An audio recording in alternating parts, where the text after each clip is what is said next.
long as these problems are not solved, so long as ignorance and poverty remain on earth, these words cannot be useless. These words set forth the soul and spirit of one of the world's great literary masterpieces, Les Misérables. Out of the depths of his pity for suffering mankind, Victor Hugo drew a compelling story, one that will live so long as bewildered humanity shall continue to grope toward the light. Tonight, WOR and the Mutual Network bring you the first of 7 broadcasts based on this great novel. Each episode will depict some vital development in the epic of Jean Valjean. Orson Welles, author, director, and actor, has assembled a notable cast and offers an interpretation created specifically for radio presentation. Mr. Welles will play the role of Jean Valjean, and those sections of the book itself, which in running narrative bind together the dramatic episodes, will also be read by him. Les Misérables begins. Part 1. The episode which is called The Bishop.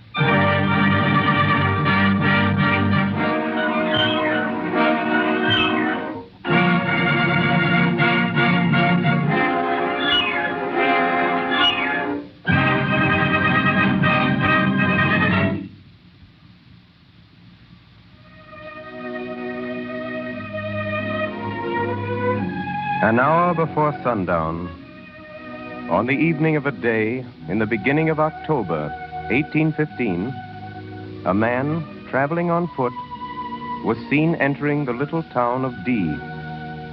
Nobody knew him. He looked ragged and mean. He must have come far that day, for he looked weary. The traveler went first to the mayor's office with his passport, and then turned his steps toward the inn.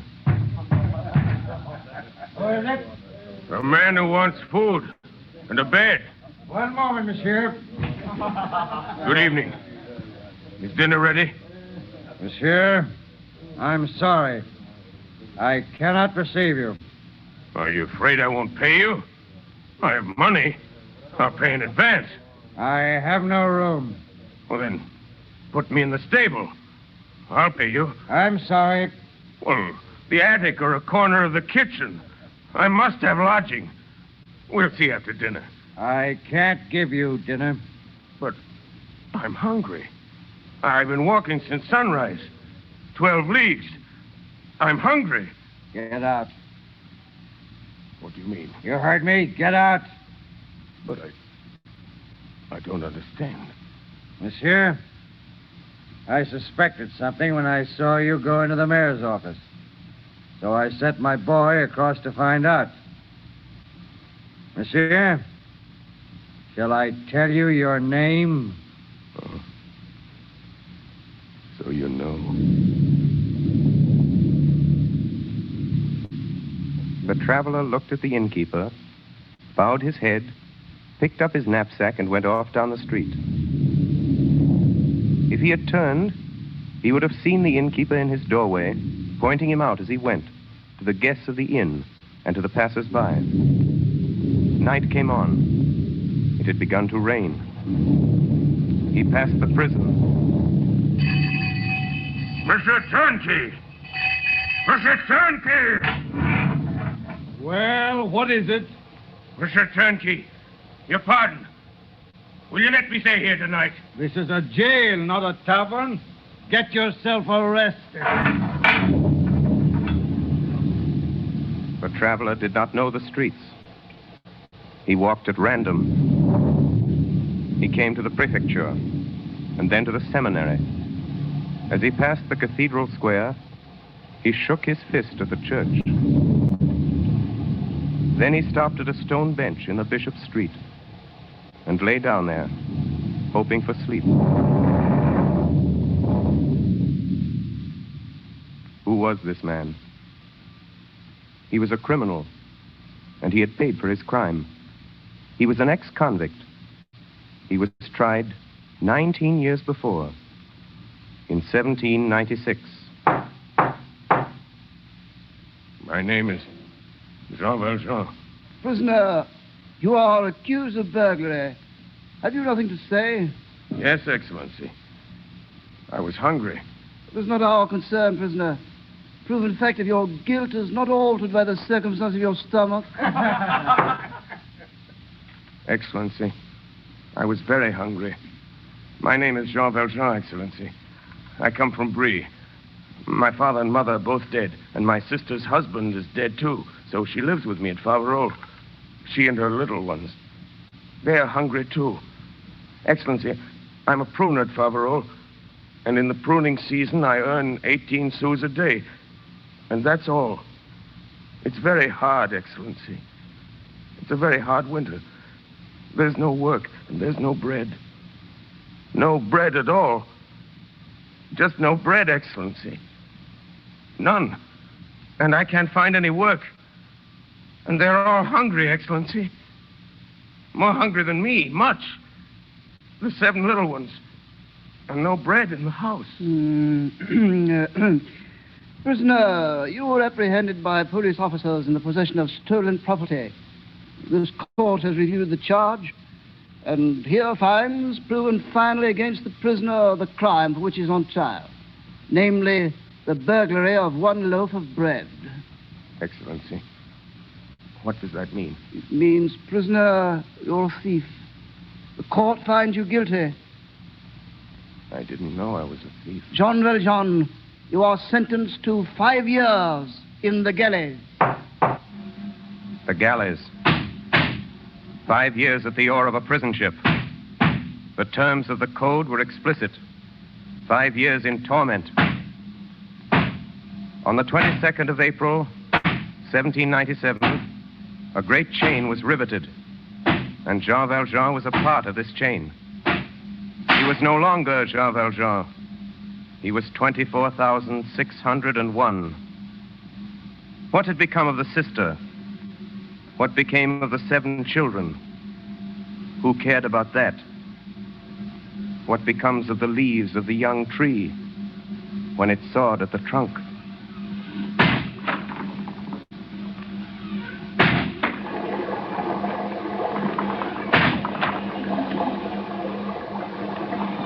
And all this time, Jean Valjean talked little, and he never laughed. When he left the galleys, he had not shed a tear for 19 years. 19 long years. For near the end of his 4th year in the prison ship, Jean Valjean escaped. On the evening of the 2nd day, he was retaken. Number 24601, for attempted escape. The prisoner's sentence extended 3 years. 3 years, which made 8. The 6th year. 24599. Here. 24600. Here. 24601. 24601. 24601. 24601 is not present. The prisoner has escaped. Fire the alarm cannon. That night they found him. He resisted the galley guard. Escape and resistance. Under provisions in the special code, the prisoner's sentence extended 5 years. 2 with a double chain. 5 years, which made 13. The 10th year. Attempted escape. The prisoner's sentence extended 3 years. 3 years, which made 16. The 13th year. Attempted escape. Retaken after an absence of 4 hours. The prisoner's sentence extended 3 years. 3 years for 4 hours, which made 19. In October 1815, Jean Valjean was set free. He had entered in 1796 for having taken a loaf of bread. The rain fell heavily, and Jean Valjean was cold on the stone bench.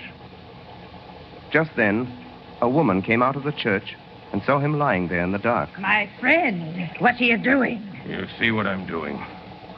I'm going to sleep. Why don't you go to the inn? I have no money. You can't pass the night in the rain.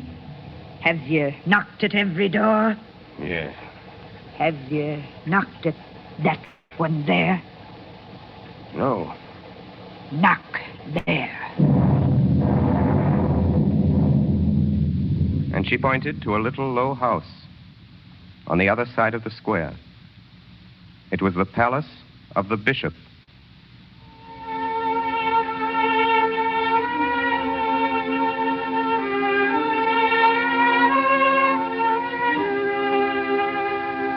This first part of our story is concerned with two people.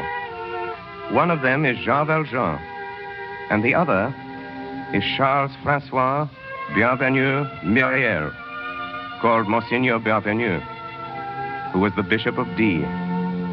We must pause to examine this Bishop of D in order to understand what is to follow. One day, he preached this sermon in the cathedral. My very dear brethren, there are in France 346,000 cottages with only one opening, the door. This is because of the tax upon windows. God gives men light, and the law sells it. In the upper and lower Alps, they make bread once in 6 months. In the winter, it is so hard, they must cut it with an axe. My brethren, behold how much suffering is around you.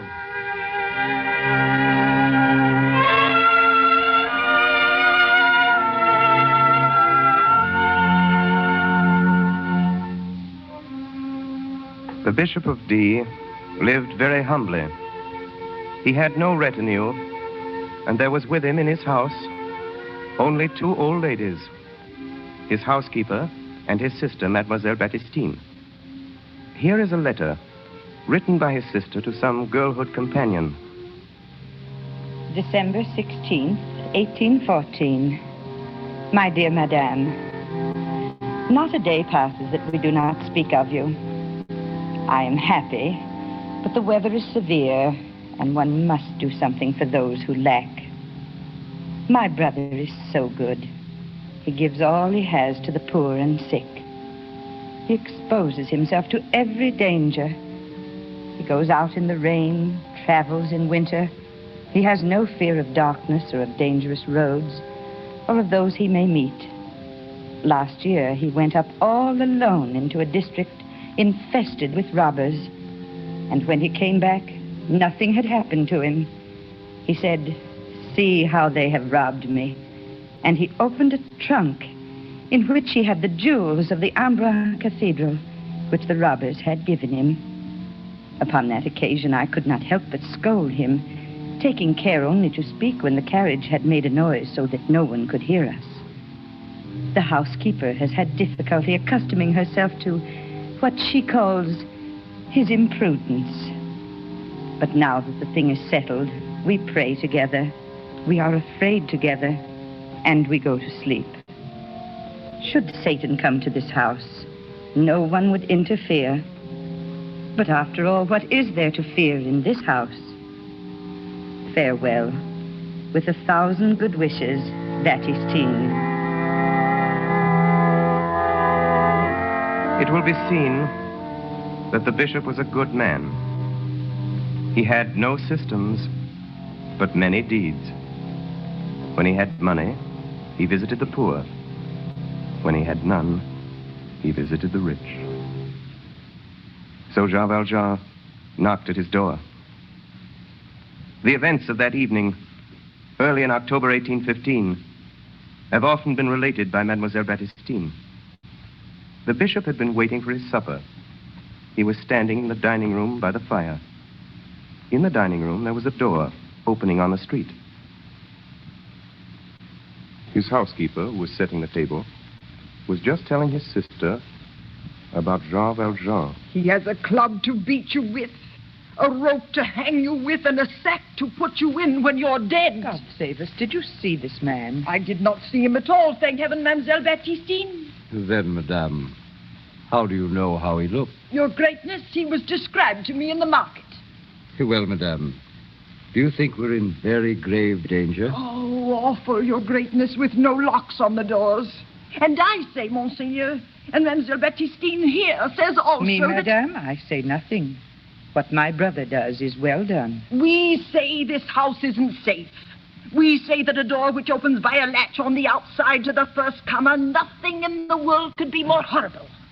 And your greatness does have the habit, if I do say so, of always saying, come in. Goodness, come in even at midnight. The Lord knows there's no need to ask leave to come in at this house when even the beggars... Come in. It is he. Come in, monsieur. Listen to me. Listen to me before you say anything. Listen. I'm a convict. Did you hear that? I've been 19 years in the galleys. 4 days ago, they let me out. And I've walked all this way from Toulon. I went to the inn, but they sent me away. The jailer wouldn't let me into the prison. No one will have me. I'm a convict. I tried to sleep out under the stars, but there were no stars. It rained, and there was no good God to stop the drops. A woman showed me your house and said to me, knock there. So I've knocked. Look, I have money, 109 francs and 15 sous, which I earned in the galleys. I'll pay you. I'll pay you anything. I walked 12 leagues today, and I'm so hungry. Please, have you a stable? Come in, monsieur, and shut the door. Wait! Did you hear what I said? I said I was a convict. Brother, this is the man. You want to see my passport? Here it is. My yellow passport. Read it. Very well, monsieur. The bearer is a liberated convict, having been 19 years in the galleys. Original sentence, 5 years. Additional servitude, 14 years. The holder of this passport is a very dangerous man. Oh, your greatness, what shall we do? You set another place at the table. But, your greatness... Madame, do as my brother says. Put on another plate. Yes, mademoiselle. You mean I can stay? Me? A convict? I thought you'd send me away. So I told you right off who I am. Baptistine, put some sheets on the bed in the alcove. Yes, brother. A bed? You mean I'll have a bed like other people? With sheets and mattress? It's 19 years since I've slept on a bed. Thank you, Monsieur Innkeeper. I'll pay you all you say. You're a good man. You are an innkeeper, aren't you? No, monsieur. I am a priest who lives here. Oh, of course, your cap. You're the curé. The curé of the big church. Then you don't want me to pay. No, monsieur. Come nearer the fire. Oh, this lamp is poor. I'll light the candles. I don't understand. I don't understand. You let me, a galley slave, enter your house. You even light your silver candlesticks for me without so much as asking my name. Monsieur, my name is Jean Valjean. Well, this is not my house, Jean Valjean. It is the house of Christ. Besides, why should I ask your name? Before you told me, I knew it. You knew it? Monsieur, your name is my brother. Your greatness, the table is set. Ah, good. But, Madame Magloire. Yes, your greatness? Something is lacking. Is it not the custom to place all 6 of our silver plates on the table? Yes, your greatness, but... I count only 3. I'll fetch them. Ah, it's better. Ah, Baptistine, is that a bottle of wine I see there? Indeed, yes. The fine old mold for the special occasions. Madame Magloire put it out. Here are the plates, your greatness. Oh, thank you, Madame Magloire. I have misjudged you. Come, then, to supper. Monsieur Valjean, you sit there by my sister. Oh, this is too good for me. Oh, monsieur, if you knew what this means, after 19 years in the chains... Jean, you have left all that suffering. Remember this. If you leave it with hate and anger, you are worthy of compassion. But if you leave it with goodwill and peace, you are better than any of us. Heavenly Father, We ask thy blessing on this food as we partake of it. May it strengthen us to everlasting life. Amen.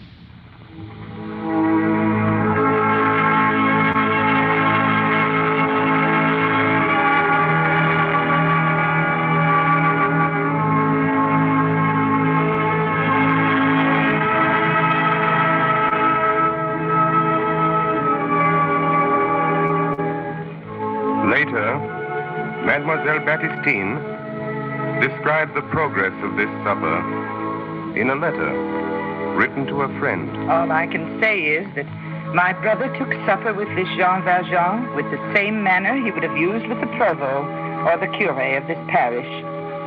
After we had eaten, my brother turned to him and said, "You must be very tired. I'll show you to your room." He then did so, lighting the way with one of his candlesticks. Madame Magloire and I said our prayers in the parlor and retired to our chambers without saying a word. Jean Valjean lay in his bed that night and thought of the bishop's silver. Those 6 silver plates. He had seen the old housekeeper putting them away in the cupboard. He had marked that cupboard well. Solid silver. They would bring at least 200 francs, double his pay on 19 years' labor. What had been the life of this soul? Society should look into these things. They are its own works. In weariness, in agony, under the whip, under the chain, in the cell, on the convict's bed of plank, under the burning sun of the galleys, Jean Valjean turned to his conscience and reflected. To those who saw him, he seemed looking continually upon something terrible. For human society had done him nothing but injury. No man had ever touched him but to bruise him. Never since childhood had he been greeted with a friendly word. He had no weapon but his hate. He had resolved to sharpen it in the galleys, and he had taken it with him when he went out. So the passport was right. The yellow passport, which described Jean Valjean as a very dangerous man. The next morning at sunrise, the bishop was walking in his garden. Madame Magloire ran up to him quite beside herself. Monseigneur, your greatness, it's gone. Yes, madame? Monseigneur, it's all gone. And the man with the beard and the yellow passport. Madame, what is gone? Your greatness is silver. It's been stolen. The 6 lovely plates, your only treasure. Oh, Monseigneur, I was right. I should never have put them on the table. He has stolen them. Well, then, let us consider. Yes, Monseigneur. Firstly, did the silver belong to us? No. No, Monseigneur? No. It belonged to the poor. And now, secondly, who was that man? He was a poor man. I suppose so, your greatness, but he knew silver when he saw it, even if he didn't recognize a bishop from a curé. Oh, Monseigneur, it is not myself I'm thinking of, nor of your sister. I worry on your account. What are you going to eat from? Have we no tin plates? Tin smells. Well, then, iron. But iron has such a bad taste. There are always wooden plates. Yes, Monseigneur's wishes. But what an idea to take that man. Brother, they've caught the man. Oh, thank God. Have they put him in jail? No, they've brought him here with the silver. They're outside the gate now. Brother, the police want you to identify him. Very well. This is terrible. Show them in. Come along now. Let's have none of your talk. Please. Silence! Prisoner, take your cap off in the presence of the bishop. Bishop. Good morning, Valjean. You recognize him, Monsignor. That's enough. Here is your silver. Yes, but where are my candlesticks? Here are the stolen plates, Monsignor.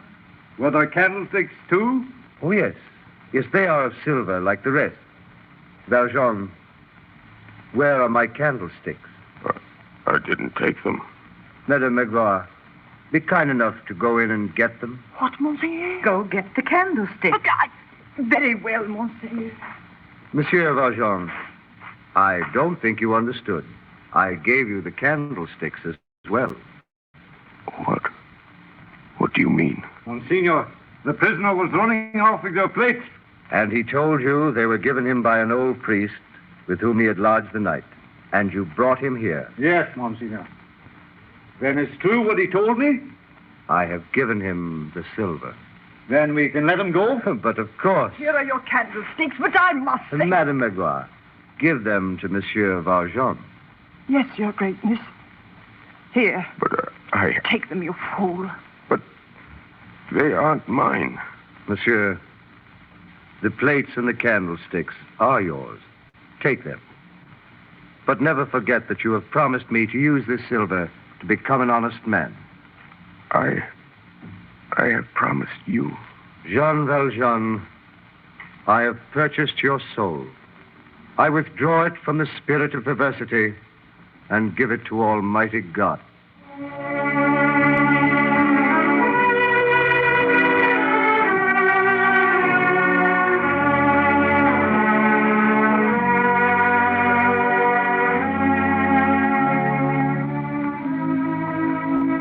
Jean Valjean ran out of the city as though he were escaping and made haste into the open country. A little gypsy boy passed by and dropped a penny. Jean Valjean put his foot on it and drove the boy away. Then he picked it up and ran after the boy. But he never found him. He found himself.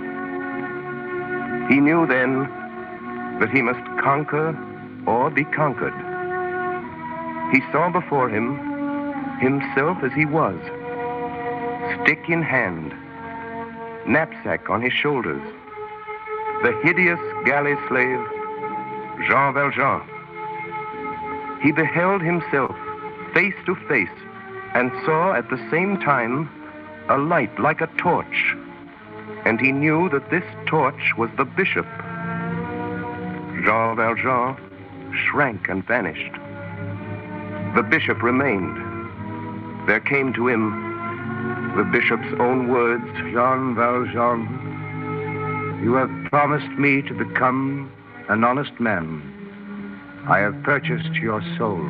Then his heart swelled up in him, and he burst into tears. It was the first time he had wept in 19 years. How long did he weep thus? What did he do after weeping? Where did he go? No one ever knew. Only one thing is certain. On that very night, at 3 o'clock in the morning, a figure was seen in the attitude of prayer, kneeling upon the pavement, in the shadow, before the door of the Bishop of D.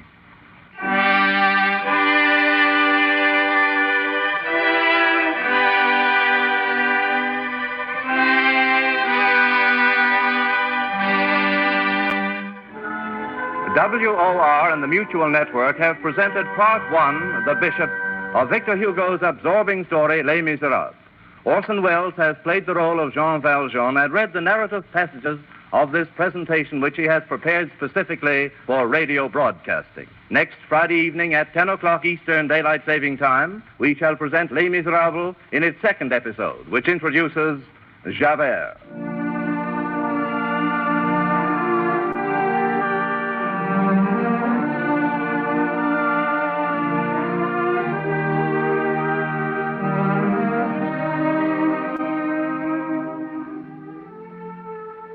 This is the Coast to Coast network of the Mutual Broadcasting System.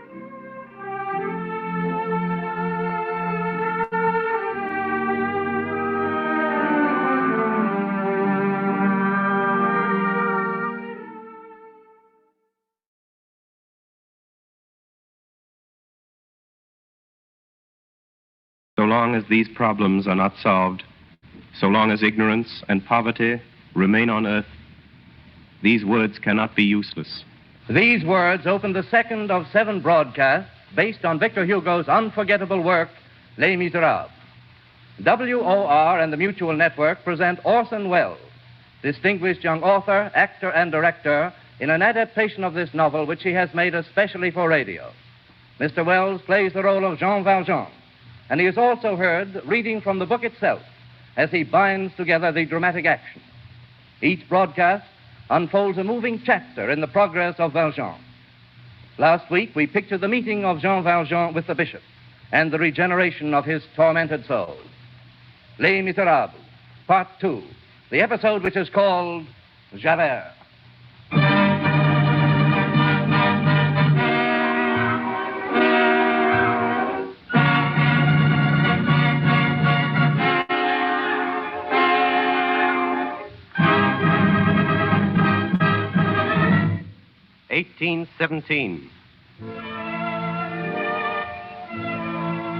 Napoleon was at St. Helena.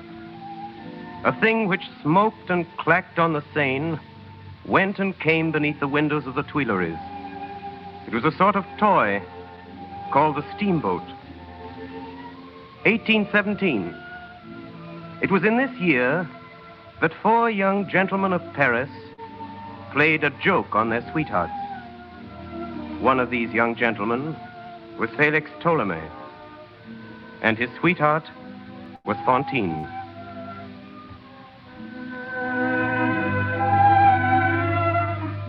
Excuse me, please, lady. Yes? What is it? It's something your gentleman left for you. Well, there's no address. See what's written on it, Fantine. It says, "This is the surprise." What's inside? Just a moment. Sweetheart, at the moment when you read this, 4 mettlesome horses will be bearing us back to our mammas and papas. We are returning to society, to duty, and to order on a full trot at the rate of 3 leagues an hour. Mourn for us rapidly and replace us speedily. Adieu. Signed Blancheville, Fanny Listolet, and Felix Ptolemy. P.S. The dinner is paid for.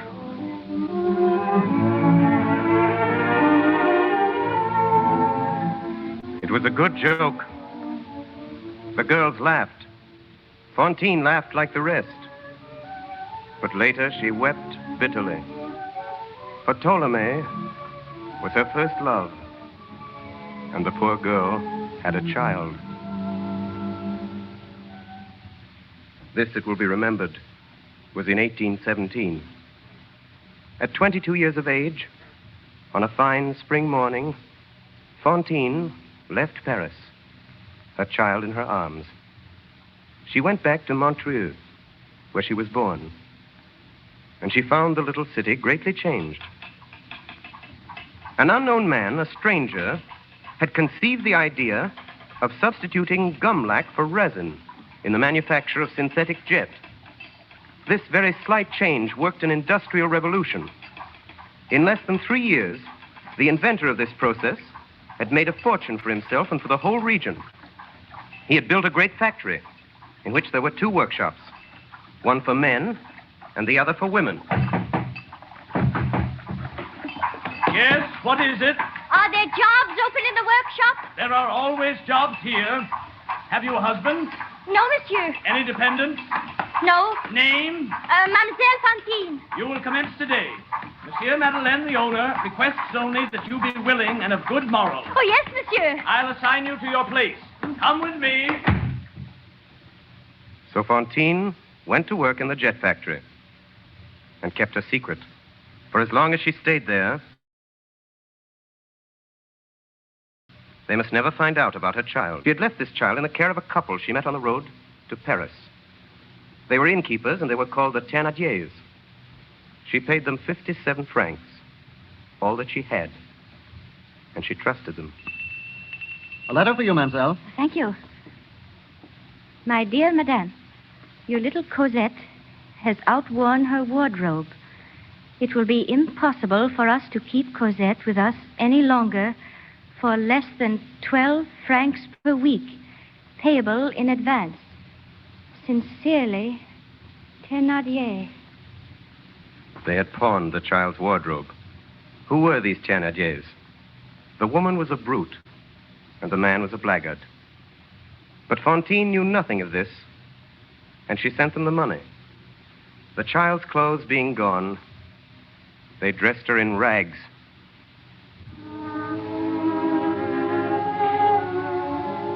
And they fed her on scraps, little better than the dog, and a little worse than the cat. They put her to work. She was made to run errands, to sweep the rooms and the yard and the street. In the village, they called this little child the lark. This tiny being no larger than a bird, trembling, frightened and shivering, awake each morning, first of all in the house and in the village, and always on the street or the fields before dawn. But the poor lark never sang.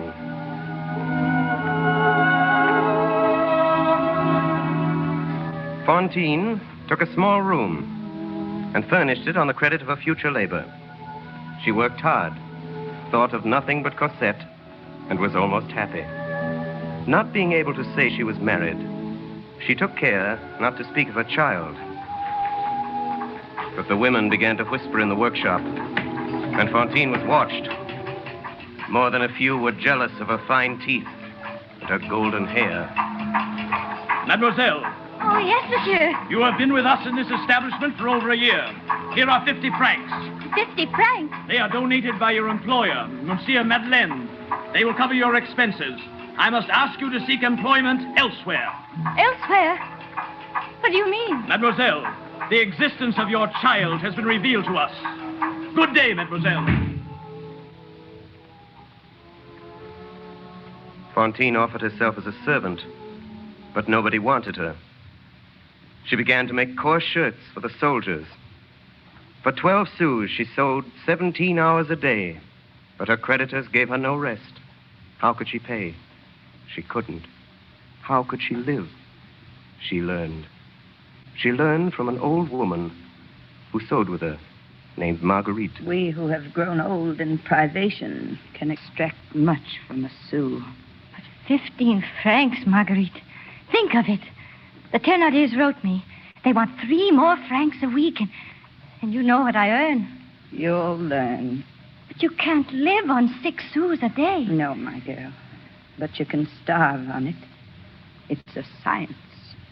Summer passed away, and winter returned. Short days and less work. In winter, there is no heat, no light, no moon.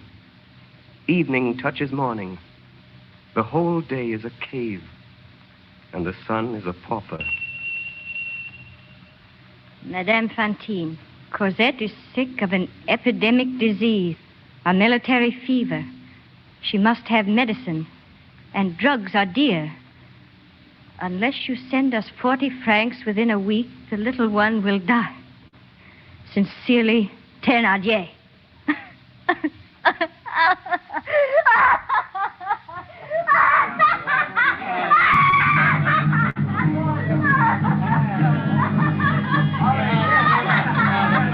Bones and unguents, lotions and scents, the secrets of the Orient.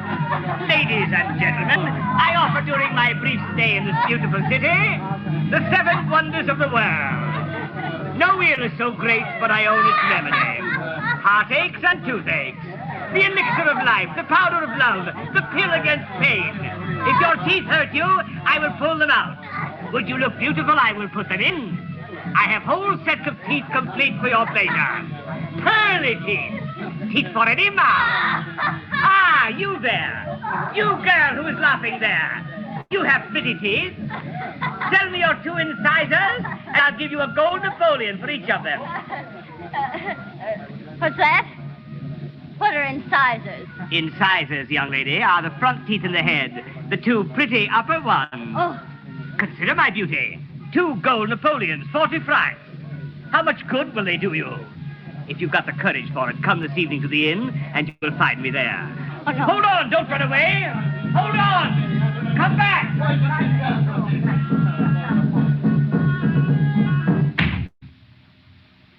What's happened? Oh, God help me. Well, where have you been? In the square. There was a traveling dentist. He wanted to pull out my 2 front teeth. I should be hideous. I'd rather throw myself from the 5th story head first to the pavement. He told me he'd wait for me at the inn. What was it he offered you? 2 Napoleons. That's 40 francs. Yes. 40 francs. They shouldn't allow it.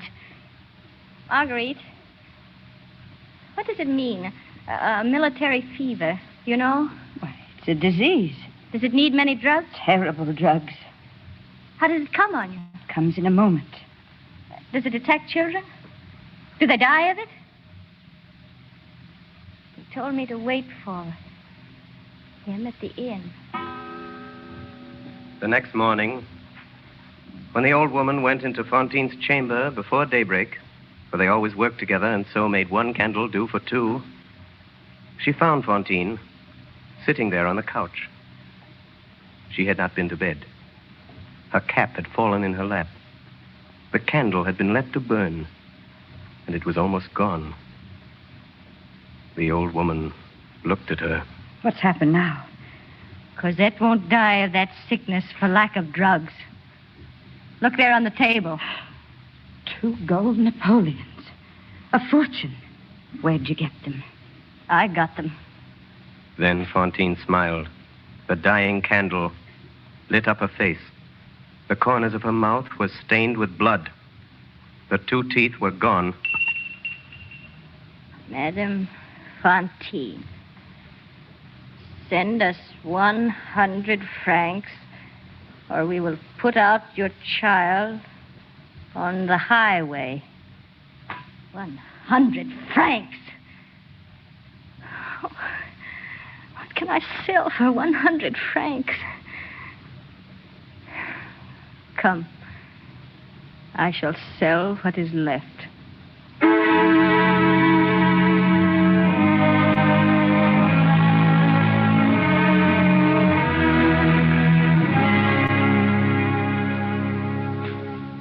What is the history of France? It is society buying a slave. From whom? From misery. A soul for a bit of bread. Alas, what are these destinies? Why are they so? He knows that sees all the shadow. He is alone. His name is God.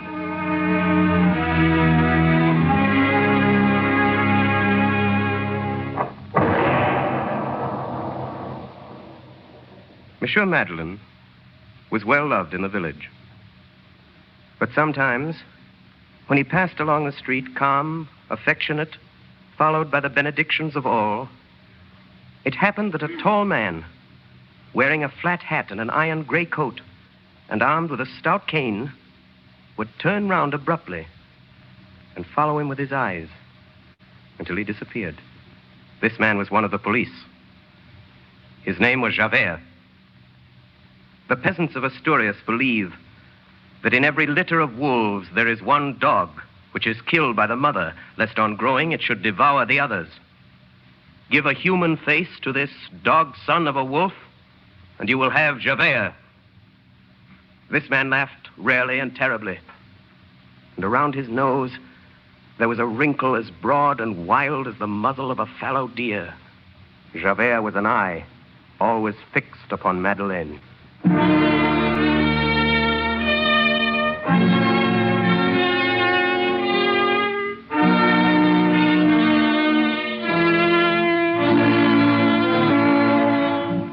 notebook of Inspector Javert, January 9th, 1818.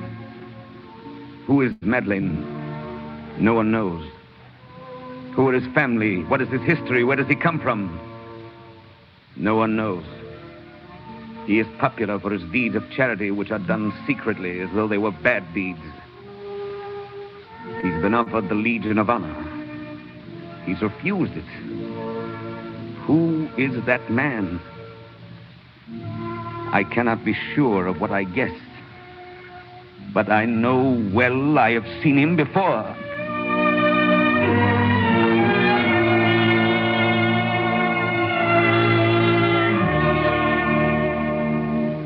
April 10th, 1820. Madeleine is in mourning for a certain Bishop of D. I watch him carefully. His speech is more mannerly, and his accent more refined than it was when I first came to the city. He walks strangely. with one foot dragging. He knows I am watching him.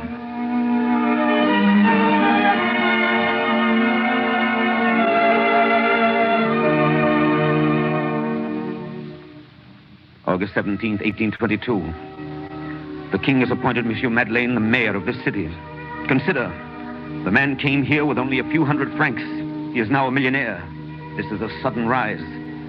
I have now learned the circumstances of his arrival into this place. He came here a common laborer, stick in hand and sack on his back one evening in the autumn of 1815. That night, October 23rd, there was a fire in the townhouse, and this man leapt into the flames and saved from burning 2 children of the captain of police. As far as can be ascertained in the excitement and gratitude of the occasion, no one thought to ask him for his passport. There is certainly no record. He announced himself Madeleine, and so he has remained. I have made inquiries in Paris, and there are interesting circumstances relative to October 1815. Madeleine is now my immediate superior. Police routine brings me into contact with this man. He's well loved, but I am not deluded. I am still vigilant. I know that face. That year, there occurred 2 events on the streets of Montreuil, which, while insignificant in themselves, made a profound impression on the mind of Inspector Javert. The first was a common street accident. Help! Help! What's the matter? What happened here? Inspector, can't we do something? Somebody move me! Don't you, before it's too late! One moment, monsieur! How did it happen? The old man, the horse slipped. The car turned over on him. He's bitten under the wheel. It's crushing his ribs. Get a jack! Has anybody a jack? God help me! God help me! Get a jack! They've gone for one. That wagon is sinking lower every minute. It can't be helped, sir. The wheel is killing me! Citizens! Listen to me. There is one chance. There's just room enough for one man to crawl in under that wagon. In half a minute, it'll be too late. Oh! Citizens, there is no time to lose. What can you do? What can you do, Inspector? If a man can get under that wheel, there may be hope for you.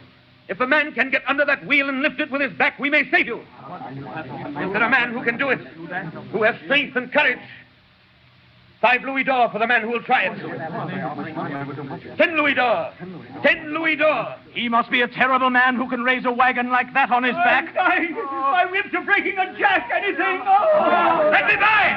Let me by! Let me by, citizens. Oh, don't do it. Cosette, you'll be killed. Stop him, somebody. Stop him. Monsieur, it is too late. Let me by, Inspector. As you wish, monsieur. No, go away. Don't come under here. It's too late. He's under the car. Go away. Get out when you can. It's sinking. Get out. It's sinking. He's got there himself. They'll both be killed. Push. Push.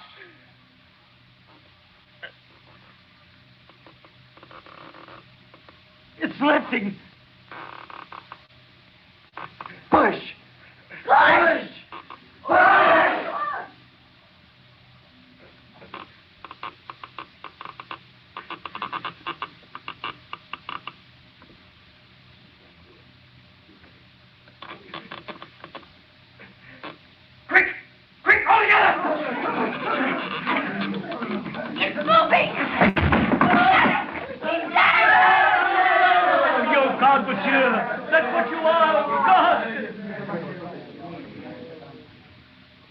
Monsieur, you are a brave man. Thank you, Inspector. In all my life, I have known only one man capable of doing what I have just seen you do. He was a convict in the galleys at Toulon. Good day, Inspector. Good day, Monsieur Madeleine. That was the first incident. The second to impress Inspector Javert of the police took place on an evening in January, 5 months later. It was snowing. A woman, a rueful, bedizened spectre, her shoulders bare in a gaudy ballroom dress, stood waiting in the street before the door of the officers' cafe. A well-dressed idler was amusing himself tormenting this woman. Well, aren't you the ugly one? Oh, sulking tonight. All right, your haughtiness. Turn your back on me. You'll pay for it. A little snow will be good medicine. Down your shoulder blades like this. The girl, screaming with rage, turned on him and buried her nails in his face. using the most frightful words that ever fell from the off-scouring of a guardhouse. A large crowd formed about them. The man, hatless, defending himself. A woman, kicking and striking, shrieking, toothless, and without hair, livid with anger and hideous. Suddenly, a tall man advanced quickly from the crowd and seized her by her muddy satin waist. Their tormentor stole away. The woman turned pale with horror. She recognized Javert. Stop. Go home, all of you. It is not permitted that crowds form on the streets. Gentlemen, disperse. Young woman, I must take you to prison. Come with me. To prison? To prison? Oh, no, monsieur. What is your name? Fantine. I have a good memory. This time it's 6 months. 6 months? 6 months in prison? Oh, no. No, I must earn money. I still owe 100 francs to the Thénardiers. I must ask you not to cause a disturbance. Oh, Monsieur Javert, please. I swear to you by the good God, I was not in the wrong. Have they the right to throw snow down our backs? He said you're ugly. You've no teeth. I know I've no teeth, but I didn't do anything. No? What of his hat in the snow? Well, I did wrong to spoil his hat, but you can't imprison me for that. I must pay 100 francs or they'll turn out my Cosette. She's such a little one they would put out in the highway in the very heart of winter. If she were older, she could earn a living, but she's not yet sick. Come along. I've heard your story. You have 6 months. Oh, mercy, no! Up, you fool! Do I have to drag you? One moment, if you please. Let me help you. Citizen, I warn you, don't obstruct the course of justice. There, mademoiselle. You'll be all right. This is insolent. Who are you? My name is Madeleine. The mayor. Your pardon, monsieur. I didn't recognize you in the shadow. The mayor? Madeleine? Is this the famous Madeleine? Take care, woman. Monsieur Javert. Think of it. He's the cause of it all. He turned me away from his factory on account of some stories they told about me in the workshop. Stories about me, lies. You see how it happens? He did this to me. I'm sorry, monsieur. This will add to her sentence. That's all right, Inspector. Set the woman at liberty. What did you say, monsieur? Set the woman at liberty. At liberty? What? You mean I can go? I'm free? I don't understand. Who said that? It wasn't the mayor. It couldn't be. Was it you, Monsieur Javert? You forgiven me? I did stamp on the gentleman's hat, but he spoiled my whole dress in the snow. We women, we have only one dress for the evening. Mademoiselle, how much did you say that you owed? I said nothing to you. You came here to scare me. I'm not scared of you. I'm scared of Javert. Only tonight it hurt me. I'm not very well. I cough. There's something in my chest that burns. Stop. Give me your hand. Now, don't be afraid to feel how hot it is. Let's go, woman. You're drunk. Officers! The inspector says you must release me. I'm going. Sergeant, detain this woman. Who told you to let her go? I did, Inspector. Your Honor, that cannot be done. And why not? This woman has insulted a citizen. I have learned the circumstances. It was the citizen who did wrong. She has also insulted the mayor. I can do what I please about that. Your pardon, monsieur, but you cannot. The insult does not rest with you. It rests with justice. Inspector, the highest justice is conscience. I have heard this woman. Content yourself with obeying. I obey my duty, monsieur. I am sorry to resist the matter you speak of belongs to the municipal police. But, monsieur... I refer you to Article 81 of the law of December 19th, 1799, on the subject of legal imprisonment. You're well acquainted with the criminal code, monsieur, but if you will permit... You may go, Inspector. However, monsieur...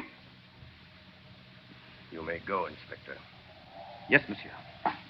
Sergeant. Come, mademoiselle. It is cold.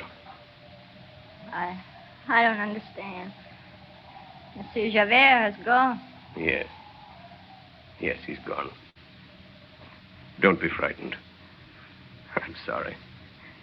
I didn't know all your story. I never knew you'd left my workshop. I'll make it up to you now. Make it up to me? Yes, Fantine. And don't cry. I'll take care of your debts. My daughter. My Cosette. You shall go to her, and she shall come to live with you. You mean that, Monsieur Madeleine?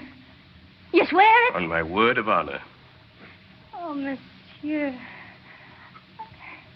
I am not a bad woman. Listen to me, Fantine.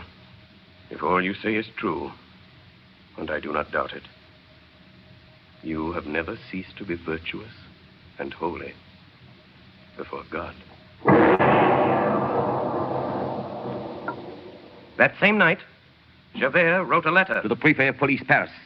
Monsieur, I wish to report that a certain face has always been familiar to me. Tonight, I placed it. I have further conclusive evidence. Monsieur Madeleine, the mayor of Montreuil, is wanted by the police for robbery. He is a second offender, being an ex-convict. He is the old galley slave, Jean Valjean. Signed by the inspector of police, Javert.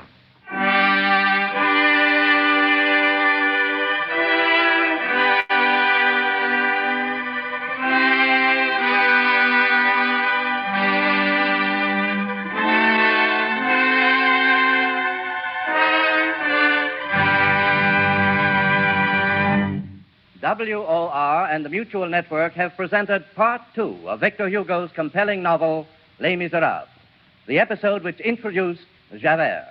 Orson Welles played the role of Jean Valjean and also read the narrative passages of the presentation which he has created especially for radio. Assisting Mr. Welles tonight were Martin Gabel as Javert, Agnes Moorehead, Ray Collins, Betty Garde, Hiram Sherman, Alice Frost, and others. Next Friday evening at 10 o'clock, Eastern Daylight Saving Time, we shall present Les Misérables in its third phase, the episode which portrays the death of Fantine and the capture of Jean Valjean.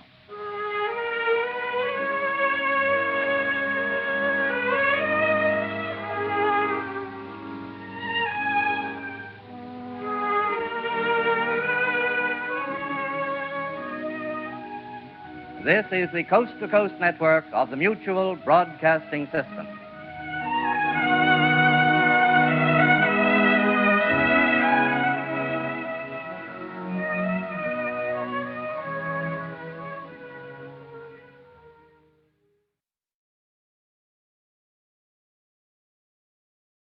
So long as these problems are not solved, so long as ignorance and poverty remain on earth, these words cannot be useless. WOR and the Mutual Network present the third of 7 broadcasts based on Victor Hugo's compelling novel, Les Misérables. Orson Welles, distinguished young author, actor, and director, plays the role of Jean Valjean in this presentation, which he has adapted especially for radio. And Mr. Welles is also heard as he reads from the book itself. Each episode pictures a development in the progress of Valjean, and last week introduced Fantine and Javert. Les Misérables, Part 3, the episode which is called The Trial.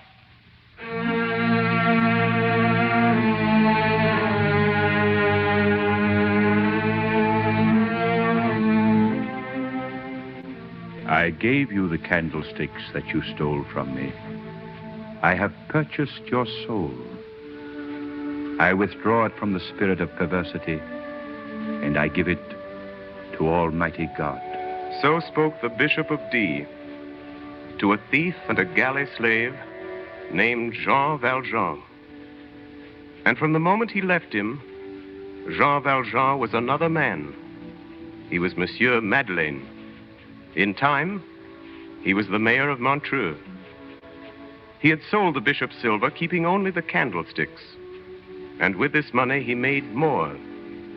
He was established in Montreuil, the owner of a great factory and a public official, a quiet, hopeful man, having but 2 thoughts: to conceal his name and to sanctify his life, to escape from men and to return to God. But a shadow had fallen across the destiny of Jean Valjean. The shadow of a man in a flat hat and a long coat, a man carrying a stick. Javert. Monsieur Madeleine. Yes? Inspector Javert of the police. Let him come in. Yes, monsieur. This way, Inspector. Monsieur Madeleine. Good morning, Javert. Well, what's the matter? Your Honor, I wish to report a criminal act. Yes, Inspector. An inferior agent of the government has been lacking in respect to a magistrate. It's my duty to bring the fact to your knowledge.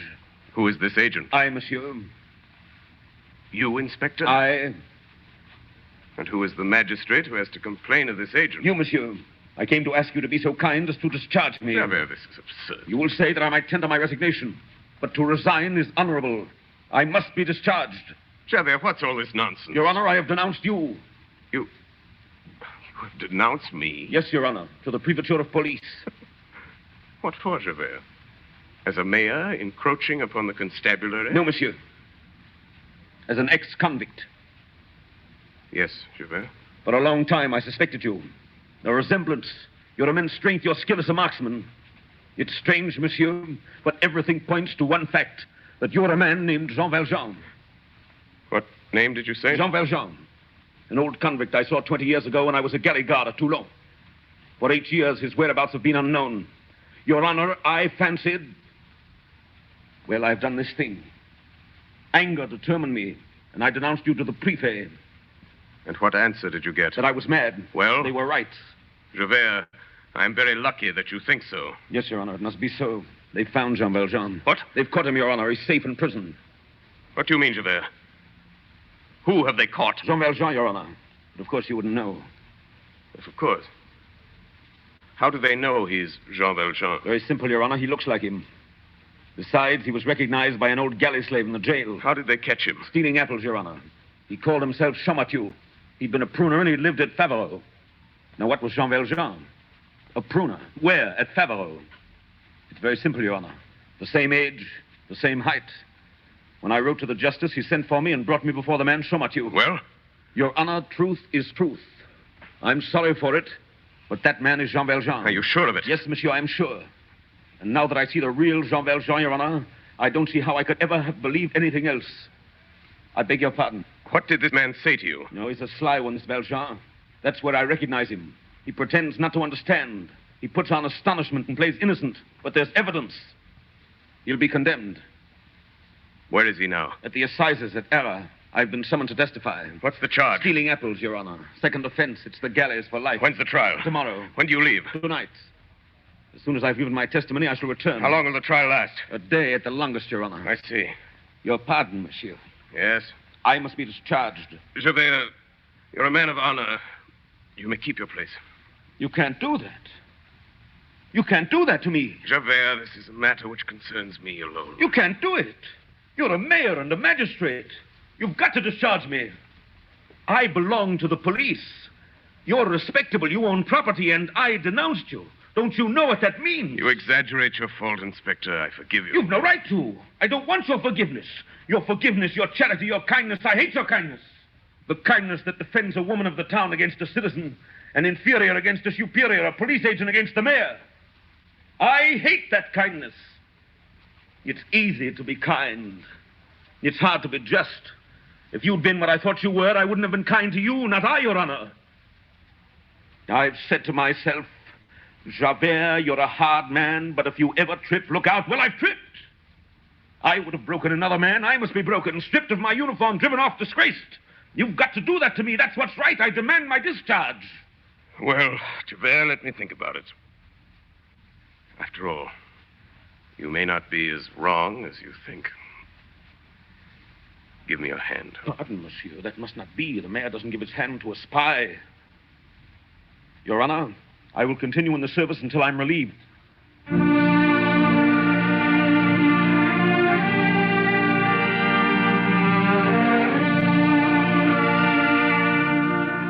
Now, Jean Valjean, called Madeleine, had forgotten a promise.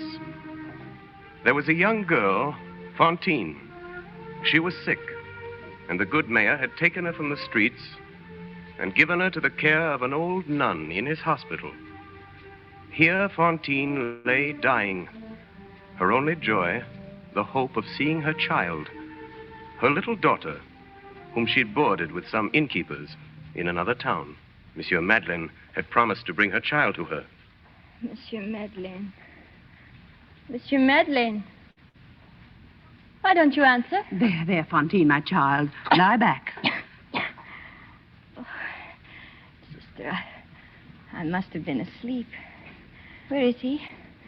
Where's Monsieur Madeleine? The portress told me he could not come today. Oh, no. But he always comes. Always. Every day he comes here to the hospital to see me. Mademoiselle Fantine, be calm. You must lie down again. Why can't he come, sister? My child, the mayor has gone away. Gone away? Gone away? Yes. I know. He's gone for Cosette. I'm going to see her again. Remember, sister, what he said to me yesterday? Very, very soon, he said. Yes, my child. Oh, I'm so happy. Why, I feel all well. No pain at all. I'm going to see my child again. Yes, but you mustn't talk anymore. It's been 5 years since I've seen her. I had to leave her with the innkeepers on the road when she was little. That was all I could do, sister. Because people talk, and I needed a job to support us. Then there was no work, and I had to do anything to pay for her board. I know. That's how I got in my trouble. But Monsieur Madeleine was good to me. He saved me from jail. He's the mayor, and he can do that. And he saved me from that wicked policeman, Javert. And he's taking care of me in my sickness. And now he's gone to get Cosette from the innkeepers. And he'll bring her to me. I'm sure he will. And when Cosette comes, can she lie by my side in a little bed? You'll let her do that, won't you? Yes, my child. Good night. Then when she wakes, I can say good morning to her. And at night, when I'm awake, I can hear her sleep. Her little breathing is so sweet. Good night, my child. Good night, sister. Look, there's just room.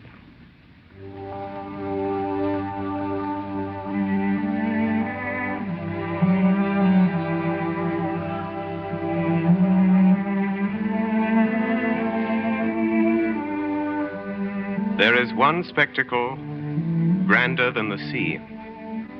That is the sky. There is one spectacle grander than the sky. That is the soul. Let us look into a soul. The soul of Jean Valjean, called Madeleine, the mayor of Montreux. Jean Valjean, I gave you the candlesticks that you stole from me. I have purchased your soul. I withdraw it from perversity, and I give it to Almighty God. I was wrong about you. They've got Jean Valjean. They're trying him tomorrow. It's the galleys for life. They've got Jean Valjean. Even while listening to the words of Javert, the first impulse of Jean Valjean was to drag this poor man out of prison and put himself in his place. An impulse as painful and sharp as an incision in the living flesh. But this impulse passed away.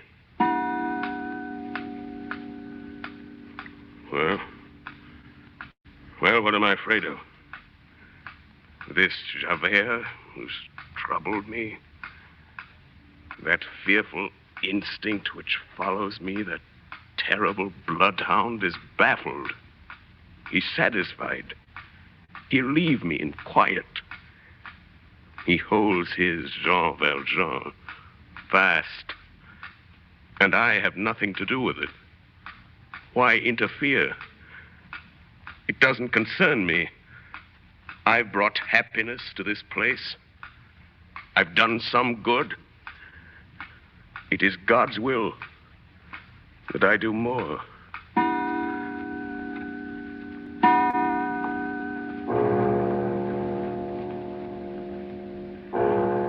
One can no more prevent the mind from returning to an idea than one can prevent the sea from coming to the shore.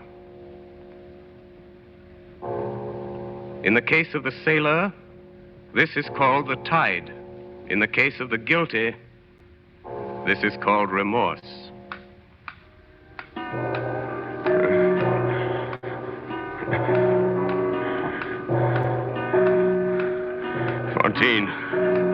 Fantine, remember Fantine? That poor lonely woman who longs for her child. What of her? I have promised this mother her child. Who'll keep the promise?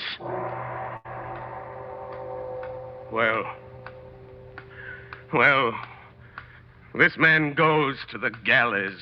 What of it? He's stolen. Why say he hasn't stolen? He's stolen. And for me, I remain here. I go on. And this mother brings up her child, and the whole country is rich and happy and honest. I am Madeleine. Woe to him who is Valjean. I do not recognize the man. Jean Valjean.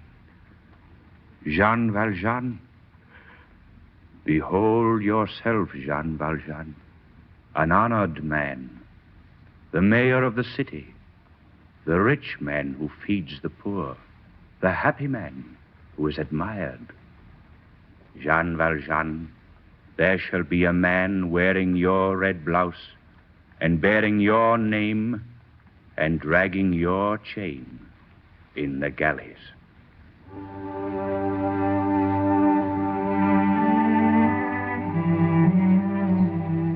So struggled this unhappy soul. So struggled 1,800 years before him another.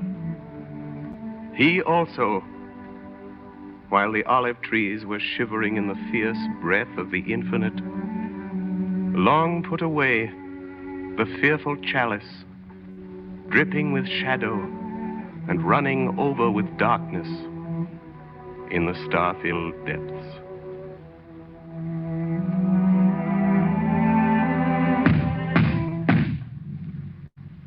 Who is it?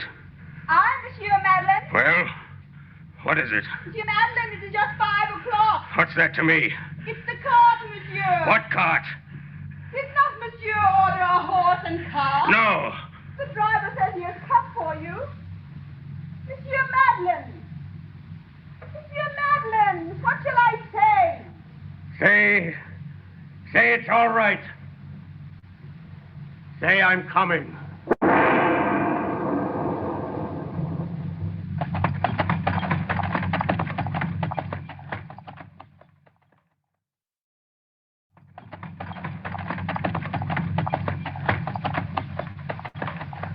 At daybreak, Jean Valjean was in the open country.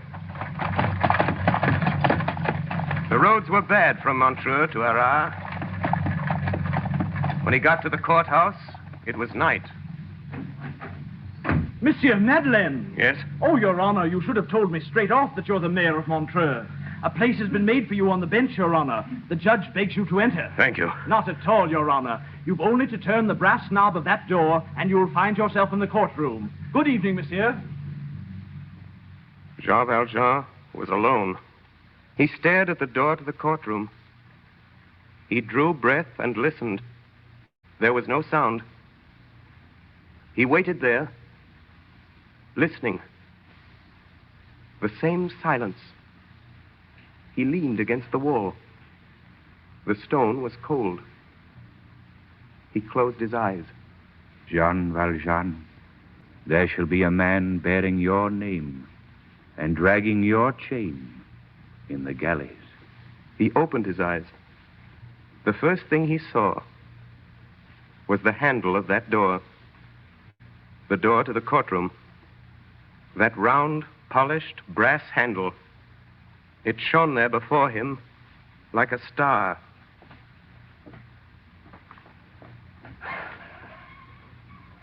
Then, suddenly, he was in the courtroom.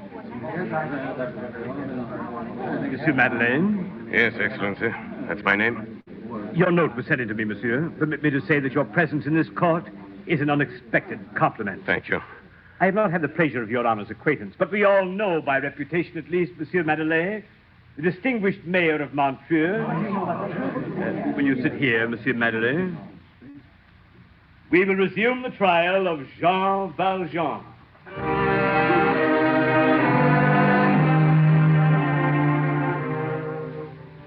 He did not need to look for him.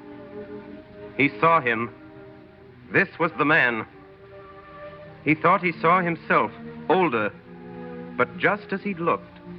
Everything as it was 8 years before, early in October 1815, when he left the galleys and entered the little town of D.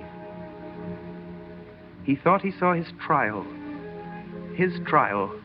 played by his shadow, Judges, clerks, gendarmes, a throng of heads. He'd seen all this before. 27 years before, when Jean Valjean was tried by law for stealing a loaf of bread. We will resume the trial of Jean Valjean. Monsieur Madeleine, the prisoner is accused of stealing ripe apples. Your Excellency, the judge. Your Honor, Monsieur Madeleine. Gentlemen of the jury, who is this man? Gentlemen, we have here no petty fruit thief, no mere trespasser. We have here an outlaw, a murderous galley slave. We have here Jean Valjean. This man is accused of one crime for which he is on trial, but he is wanted for another. Highway robbery, committed for the gain of 1 penny from a small boy encountered in the fields outside of D. Convict him for the new crime, and he shall be tried again for the first. Prisoner, on your own behalf, have you anything to say? No, Excellency. No, I didn't do it, that's all. I never stole anything. I'm a man who doesn't get something to eat every day. I picked off the ground things that were there. That's all I did. You see, Monsieur Madeleine, there's no question of the identity. This man is obviously Jean Valjean. Has the prisoner no witnesses? May I question him? Oh, certainly, monsieur. Thank you. Monsieur Champmathieu, how long have you been a pruner? His Honor is speaking to you, prisoner. Reply to him. I don't know, monsieur. I've been a pruner for a long time. Before that, I was a wheelwright. Yes, I was a wheelwright in Paris. I earned 30 sous a day. Look here. I'm telling the truth. You have only to ask if it isn't so. Ask how stupid I am. Ask anybody. Ask. I don't know what you want of me. Your Excellency, I beg leave to call out at this time 3 witnesses. Brevet, Cheneldieu, Cochepaille. They are convicts. They have been in the galleys with the accused. Permission granted. Call the first witness. Convict Brevet. Convict Brevet! Yes, sir. Come forward. Convict Brevet, you have suffered infamous punishment and cannot take the oath. Prisoner Champmathieu, rise. Rise, prisoner. Brevet, look upon the prisoner. Say on your soul and conscience whether you still recognize this man as your former fellow convict, Jean Valjean. Your Excellency, I remember him. Sit down, Brevet. Prisoner remains standing. Call out the galley slave, Cheneldieu. Convict Cheneldieu. Yes, Your Excellency. Think carefully. Do you recognize this man? Recognize him? We were on the same chain together. What's wrong, Jack? Don't you remember me? Sit down, prisoner. Convict Cochepaille. Do you identify the man before you? That's 24601. Jean Valjean, his name was. Champmathieu, you have heard the testimony of these witnesses. Have you anything to say? I say they're liars! Officers, enforce order! I am about to pronounce sentence on this man. One moment! Order! Your Excellency! Order! Your Excellency! May I be permitted a few words on behalf of the accused? I'd like to tell you about Jean Valjean. Monsieur Madeleine, you're a man of high office. I must grant your request. Excellency, they were right when they told you that Jean Valjean was an outlaw. It's true he was a galley slave. The convicts are right. 19 years he was chained between Cochepaille and old Cheneldieu. 19 long years. It's true he was a criminal. The pennies were stolen and the loaf of bread. And the bishop was robbed. But mark you, gentlemen, the galleys make the galley slave. Before the galleys, this man was a poor peasant, an idiot. He was changed in the galleys. He was stupid. He was made wicked. He was a log. He became a firebrand. He was saved later by indulgence and kindness as he was lost by severity. You won't understand this. There are some things which cannot be told. I cannot relate to you the story of Jean Valjean's life. Someday you will know it. He's done what he could. He's disguised himself under another name. He has desired to enter again among honest men. It seems this cannot be. Gentlemen, your prisoner is not he who is on trial before you. Release this man. He is innocent. What is done at this moment, God beholds from on high. This man is no convict, no outlaw, no thief. Gentlemen, I am Jean Valjean. Monsieur Madeleine is not well, officer. See his honor to my chamber. You don't believe me? Remy, son of you, close by, look at me. Do you recognize me? Do you know who I am? Remy, answer me. Yes, Your Honor. Hello, 23709. Sonny, you, number 21808. Your left shoulder still scarred from a burn. Answer me, is that true? Yes, monsieur, it's true. Close by, number 24302. There's a date in blue letters on your left arm. March 1st, 1815. Lift up your sleeve. March 1st, 1815. Gentlemen, you see clearly. I am Jean Valjean. You may arrest me when you choose. Good night, gentlemen.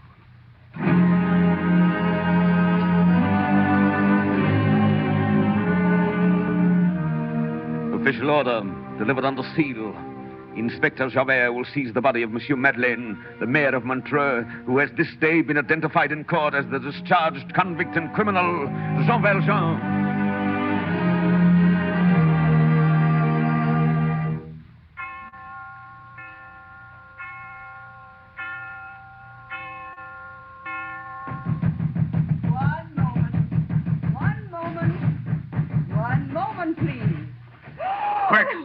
Quick, sister, let me in. Your hair, monsieur, it is all white. Fantine, can I see her? Oh, have you brought back her child? Oh, monsieur, she is asleep. I must see her tonight now. There's no time. Monsieur Madeleine.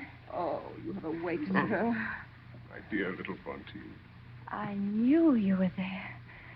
I was asleep, but I saw you. I followed you with my eyes the whole night. Tell me, where is my Cosette?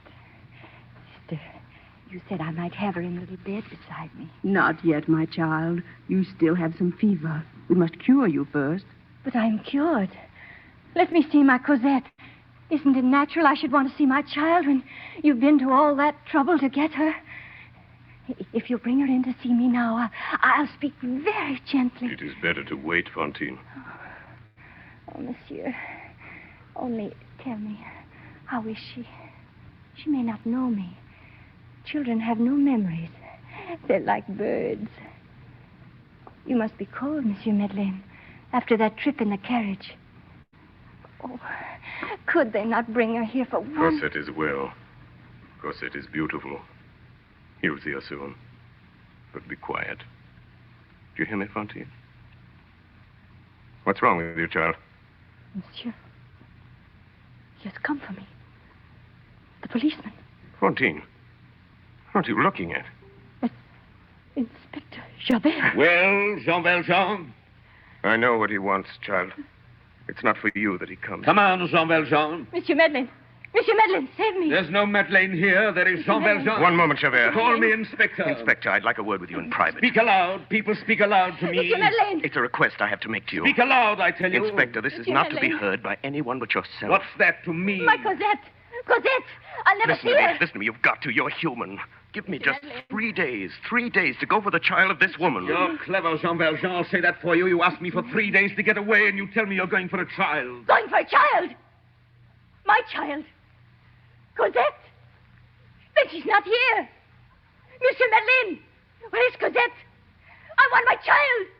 My Cosette. Monsieur Madeleine. Hold your tongue, hussy. I want my child. Miserable country where galley slaves are magistrates and women of the town are nursed like countesses. All this will be changed. Monsieur Madeleine. I tell you, there is no Madeleine. There is a robber. There is a brigand. There is a convict. There is Jean Valjean. And I've got him. Don't be afraid, little Fantine. Fantine. Fantine. Fantine. What's wrong with her, sister? Requiem aeternam dona eis. Come on. Come on. What's wrong with her? Can't you see the woman is dead?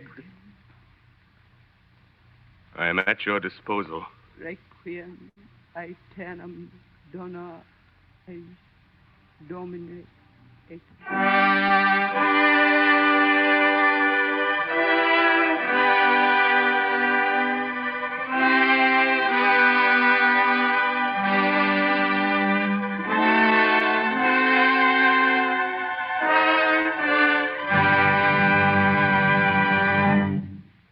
Tonight, WOR and the Mutual Network have brought you Part 3 of Victor Hugo's absorbing masterpiece, Les Misérables, the episode which pictured the death of Fantine and the capture of the supposed Jean Valjean.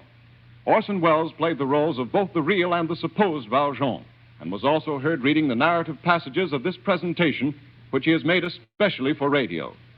Assisting Mr. Welles were Martin Gabel as Javert, Alice Frost as Fantine, Ray Collins, Adelaide Klein, William Johnstone, and Hiram Sherman. The orchestra was under the direction of Milton Catums, who arranged the score. Next Friday evening at 10 o'clock, we shall present Les Misérables in its 4th chapter, the episode which is called Cosette.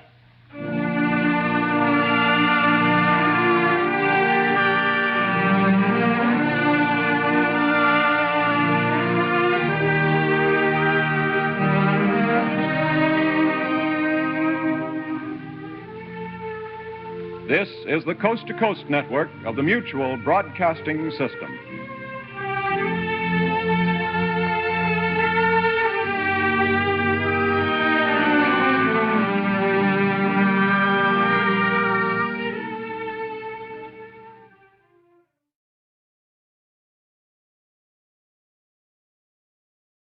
So long as these problems are not solved, so long as ignorance and poverty remain on earth, these words cannot be useless. These are the words which preface the 4th of 7 broadcasts based on Victor Hugo's great novel, Les Misérables. WOR and the Mutual Network present Orson Welles, distinguished young author, actor, and director, in an adaptation of the book which he has created especially for radio. Each episode portrays some development in the progress of Jean Valjean, a role played by Orson Welles, who is also heard reading the narrative. Les Misérables, Part 4, the episode which is called Cosette.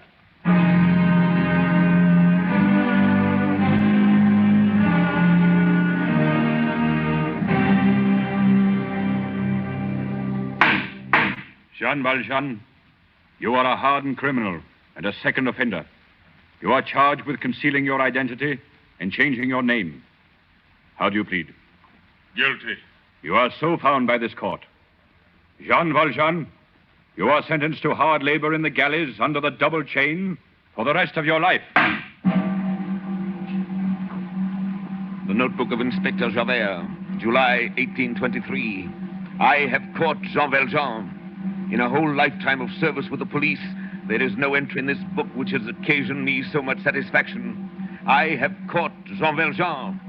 I am affixing to this page an excerpt from a recent newspaper in Paris. Here it is. The Paris Journal, July 25th, 1823. An old convict has been brought to trial called Jean Valjean. The circumstances are extraordinary. In the district of Montreux, a gentleman called Monsieur Madeleine had, in acknowledgement of his services, been appointed mayor, and as such he was famed for his wisdom and his good works. But this man has been unmasked. The police authorities, thanks chiefly to the zeal of Inspector Javert, have disclosed the true identity of Monsieur Madeleine. He is none other than the convict, Jean Valjean. It appears that previous to his arrest, this man had succeeded in withdrawing from his bank a sum amounting to more than 500,000 francs, which he had deposited there and which, it is said, he had realized in his business.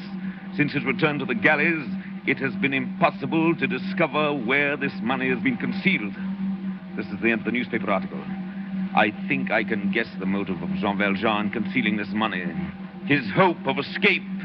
And there's another matter. The child, Cosette. The child of the woman Fantine. It was this Fantine whom I apprehended on the street, and who Valjean, in the character of the mayor, protected from justice, and in the compassion of one criminal for another, nursed through the illness from which she died. This child was abandoned at an early age to the care of some innkeeper. If I know Jean Valjean, the purpose of this money is the care of this child. I must find this Cosette.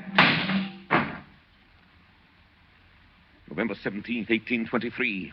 Here is an excerpt from the Toulon Journal. Yesterday, a convict at work on board the galley ship Orient, on his return from rescuing a sailor, fell overboard and was drowned. His body has not been recovered.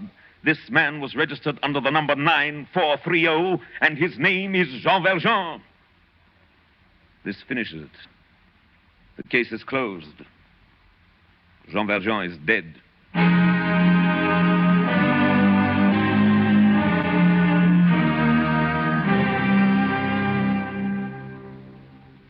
Tonight, we are to consider the story of Cosette. Cosette.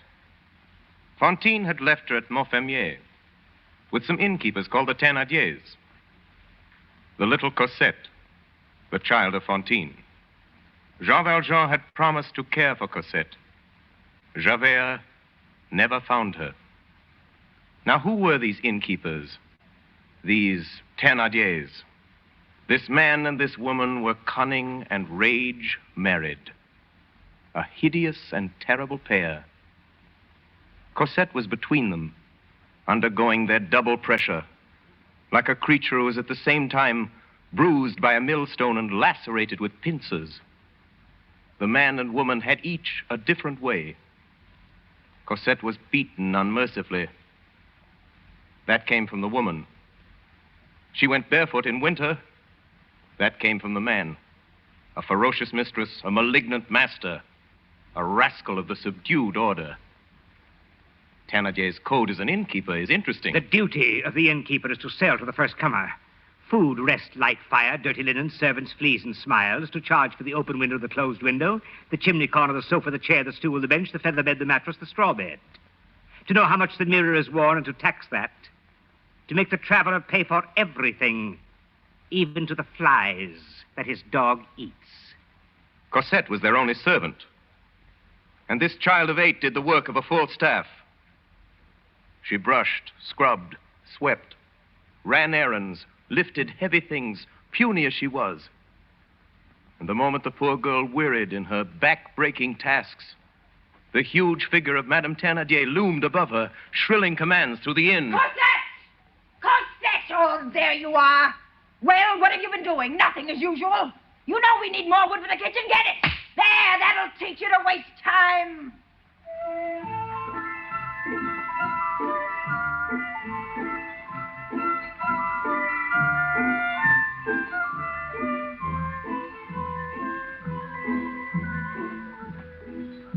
Christmas Eve, 1823. Pretty windows, candy booths, toy stores, parties, and good things to eat. Little shoes at the fireplace for Father Christmas to fill. Christmas Eve. Festivity in the little town of Montfermier. Extra work at the inn. Extra work for Cosette. You girl, have you watered my horse? Oh, yes, monsieur. He drank the whole bucketful. Ah, that's a lie. He has a way of blowing off when he's not had water that I know well enough. Get some more water, Cosette. Excuse me, ma'am. There is no water. Well, then go get some. Oh, where must she go for it? To the spring. But it's night. It's as black as an oven. Yes, it would take a cat to go along the streets without a lantern tonight. She'll go. She can see. Here, mademoiselle, get a big loaf of the baker's as you come back. Here's 15 sous. Yes, madame. Now get along with you.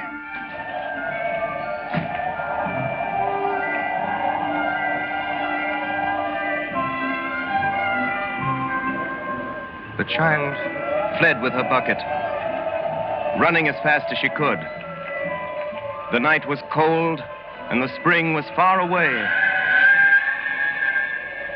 Soon, the gleam from the town disappeared, and the darkness became thicker.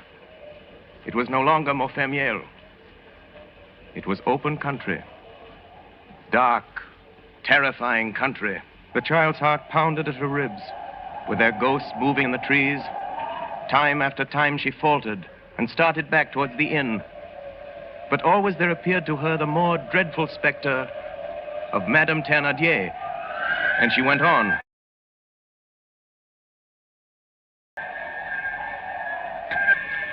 Cosette did not take time to breathe.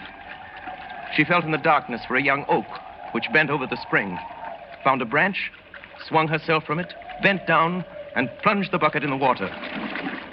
In that movement, she did not notice that her apron pocket emptied itself into the spring.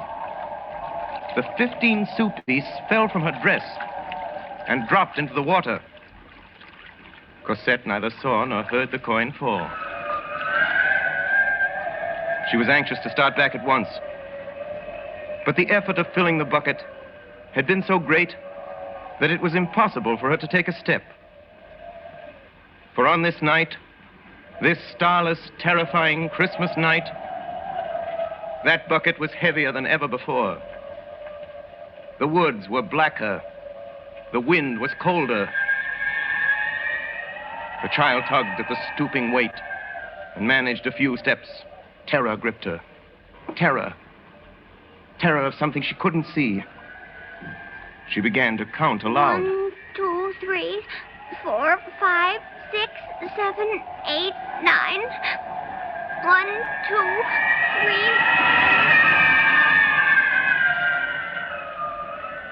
She had to go on, if only for a few steps at a time. She walked on, bending down like an old woman. The iron handle of the bucket was numbing and freezing her little wet hands. On and on, a step at a time. Madame would beat her.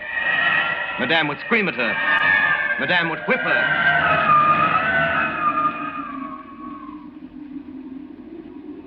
All at once, the weight of the bucket was gone. A hand had caught the handle and was carrying it easily. Cosette raised her head and saw a large, dark form beside her in the gloom. And she was not afraid. Oh, thank you, monsieur. My child, that's a heavy bucket you're carrying there. Yes, monsieur. Give it to me. I'll carry it for you. Here we are. It's very heavy indeed. You're a little girl for such a big bucket. How old are you? 8 years. Have you come far this way? From the spring in the woods. Are you going far? Oh, yes, monsieur. A good quarter of an hour from here. Little girl, Yes, monsieur. have you no mother? I don't know, monsieur. I don't think I have. All the rest have one. For my part, I have none. I don't believe I ever had any. What's your name? Cosette. Where do you live? At Montfermeil. Oh, is that where we're going? Yes, monsieur. Who is it that sent you out to the woods after water at this time of night? Madame Thénardier. Oh. And what does she do, Madame Thénardier? She is my mistress. She keeps the tavern. The tavern? Well, I'm going there to lodge tonight. Show me the way. Monsieur, we are going there.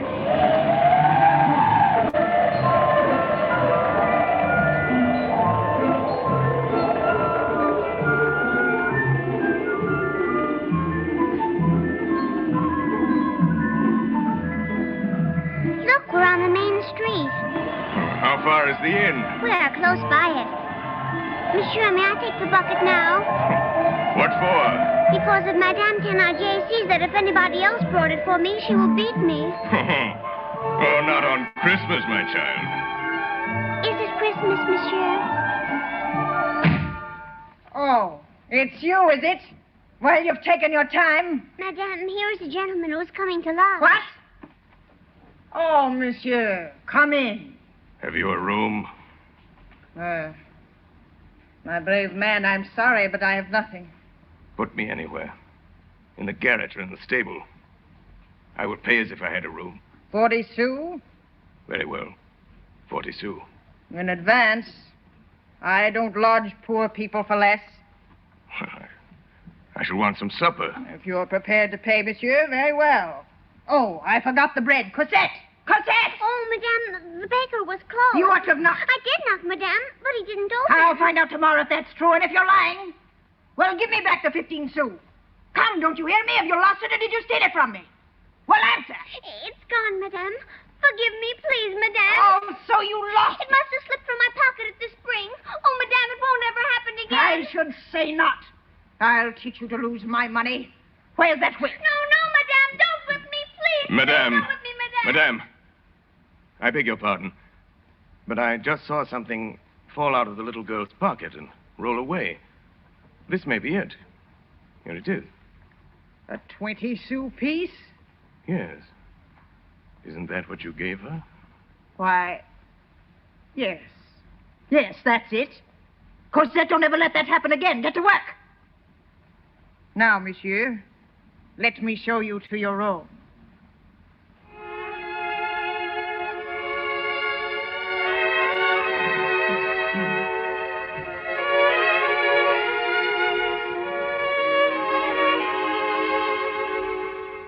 Late that night, the stranger went to bed.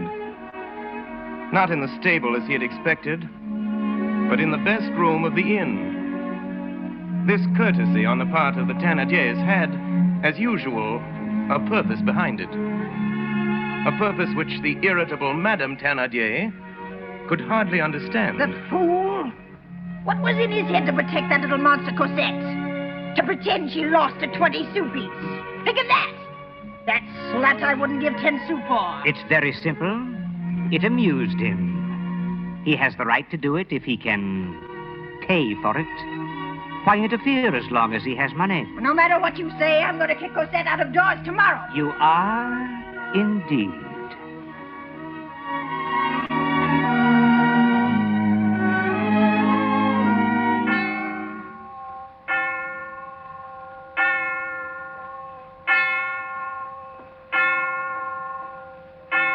Up so soon, monsieur? Are you leaving us already? Yes, madame. I'm going away. Monsieur, then, has no business in Montfermeil. No, I have not. You do a good business here, madame. So, monsieur. It is a very little place, as you see, and we have so many expenses. Why, that little girl eats us out of house and home. What little girl? Why, the little girl, you know, Cosette. Well, madame, suppose you were relieved of her. Cosette? Oh, monsieur, take her, keep her, carry her, stuff her, drink her, eat her, and be blessed by all the saints. Agreed. Really? You will take her away? I will, immediately. Call the child. Cosette!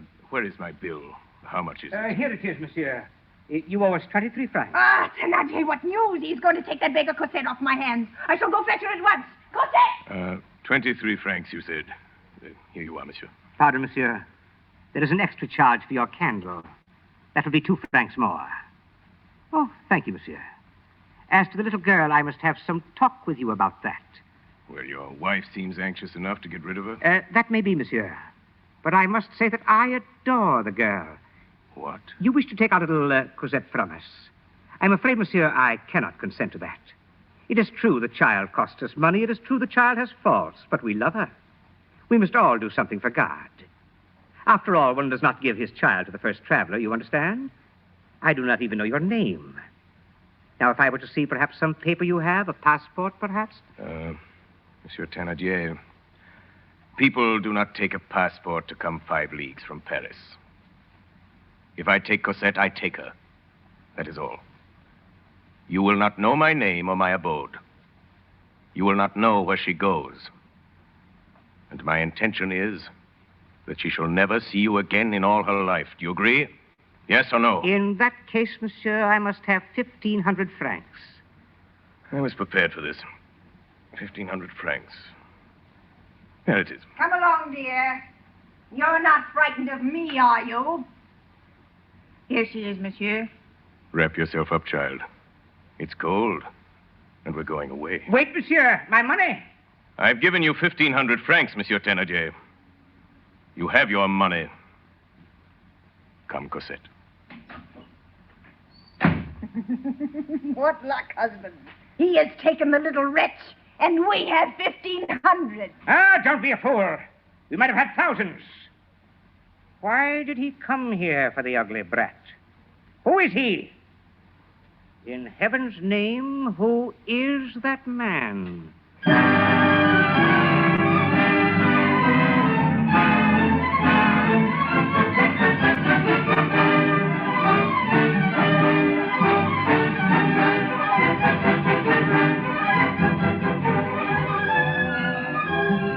Who was that man?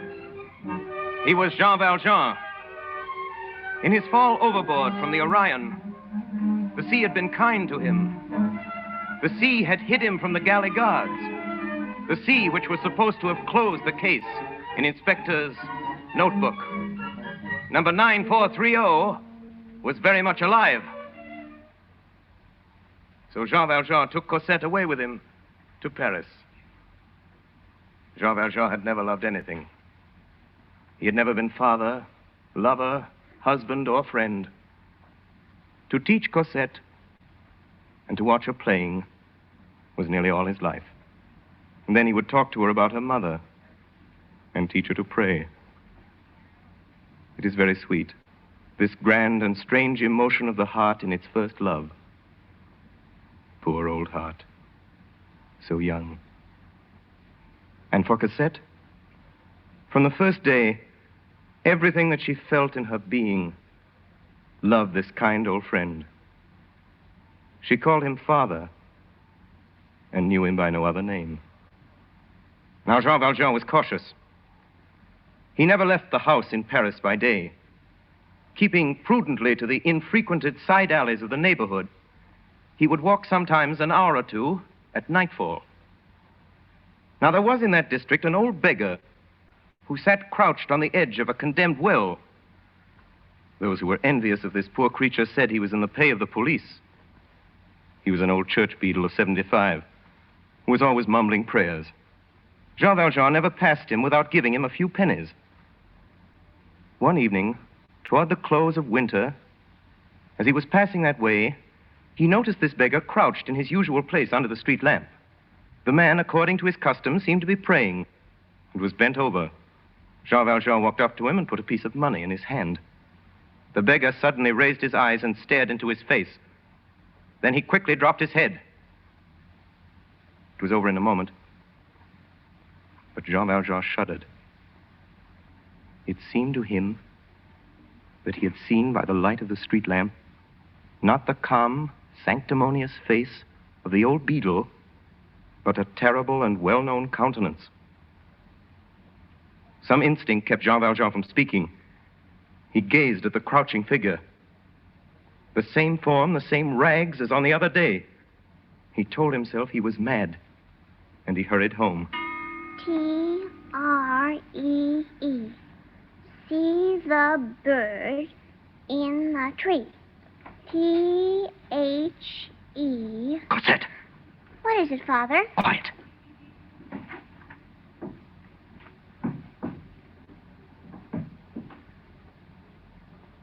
It's someone in the hall, Father. Who is it? Lie down, dear. And don't talk.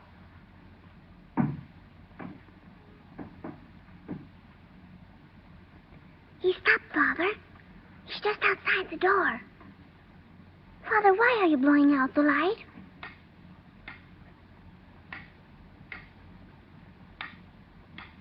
Father?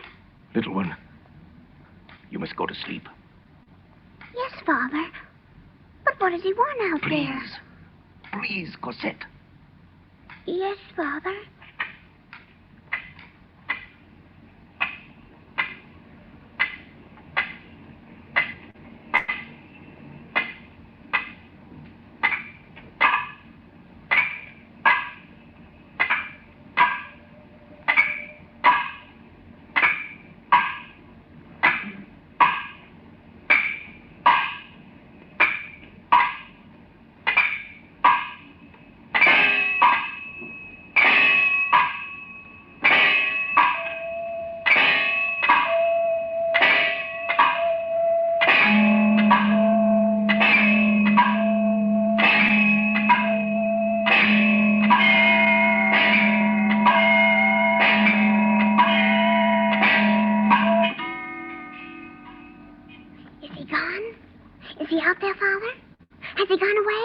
Put on your clothes, Cosette.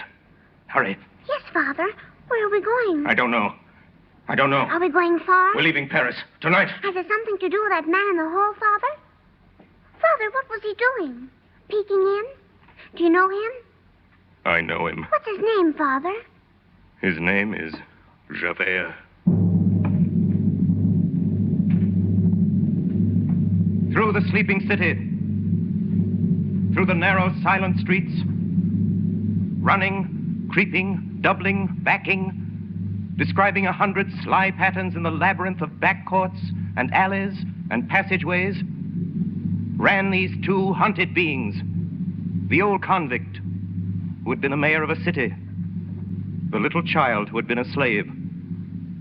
frightened, breathless, unspeaking, fleeing the terrible policeman, fleeing Javert. He came to a blind alley.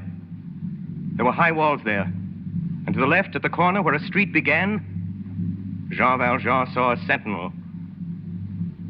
He felt as if caught by a chain that was slowly winding up.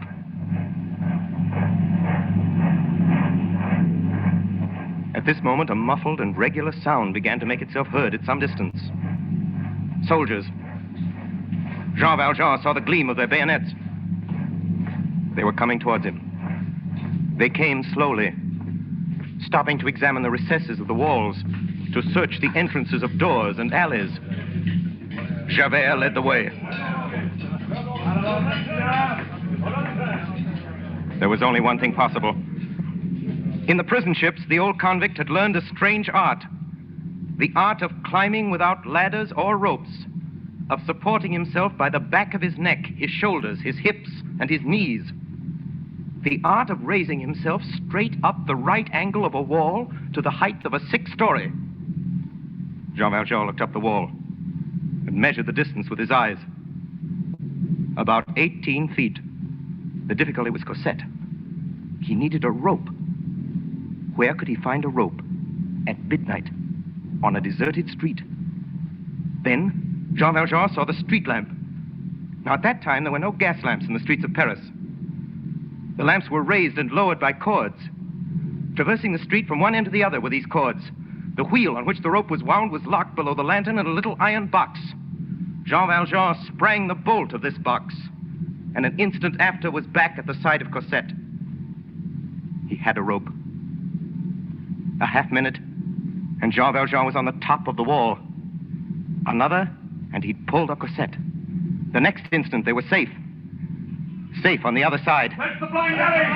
He's got to be there! Search, search! He can't vanish! He can't help! He can't fly! Search for him! He's got to be there!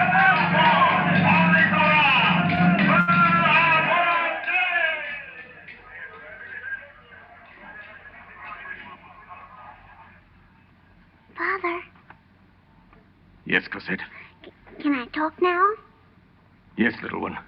Father, where are we? What is this place? I don't know, my child. Father, how long will it be till Javert finds us here? He won't find us here.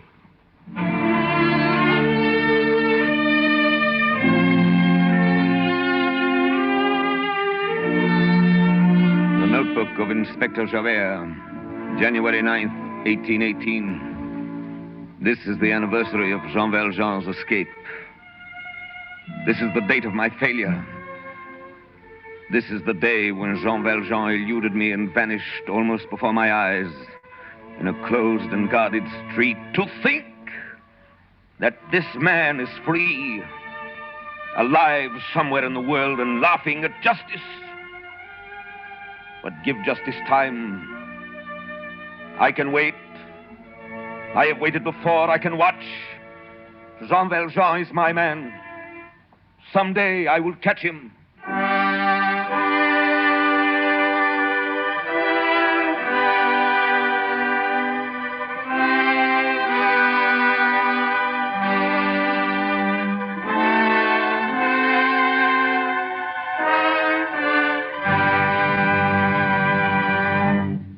WOR and the Mutual Network have brought you Part 4 of Victor Hugo's absorbing masterpiece, Les Misérables, the episode which was called Cosette.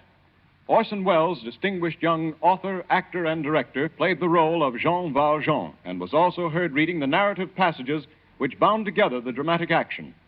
Assisting Mr. Welles were Martin Gabel as Javert, Estelle Levy as Cosette, Agnes Moorehead, Ray Collins, William Johnstone, and Hiram Sherman.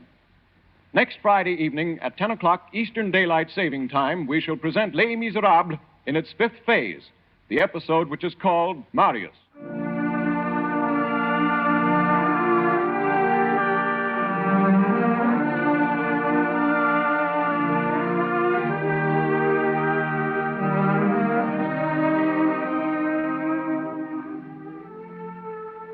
This is the Coast to Coast network of the Mutual Broadcasting System.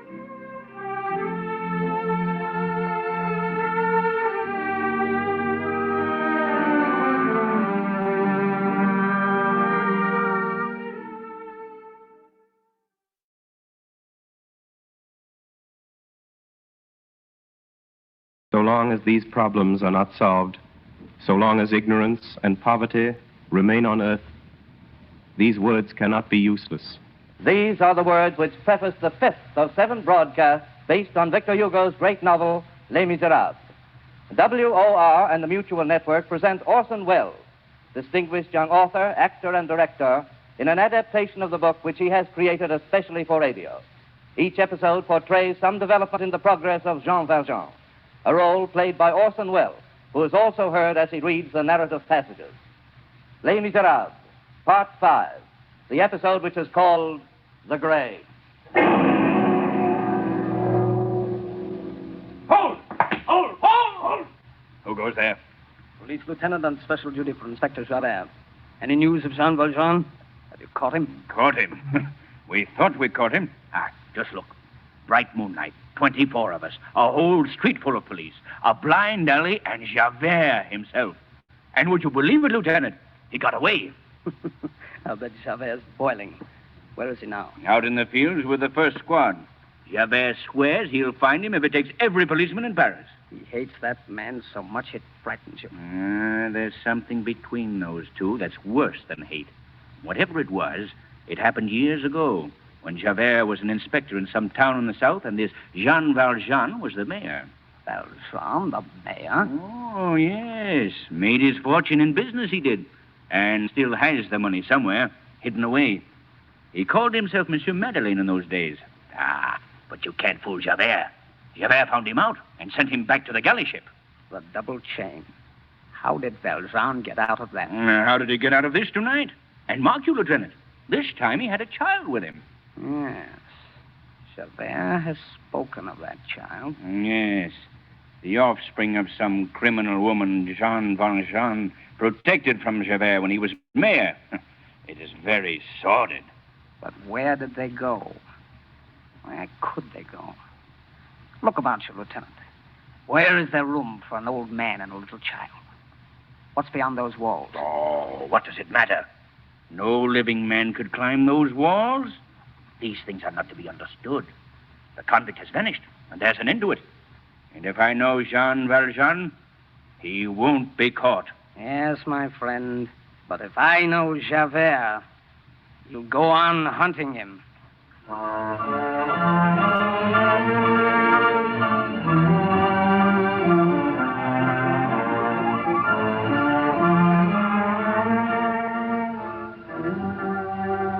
Trapped in a closed street, pursued and surrounded.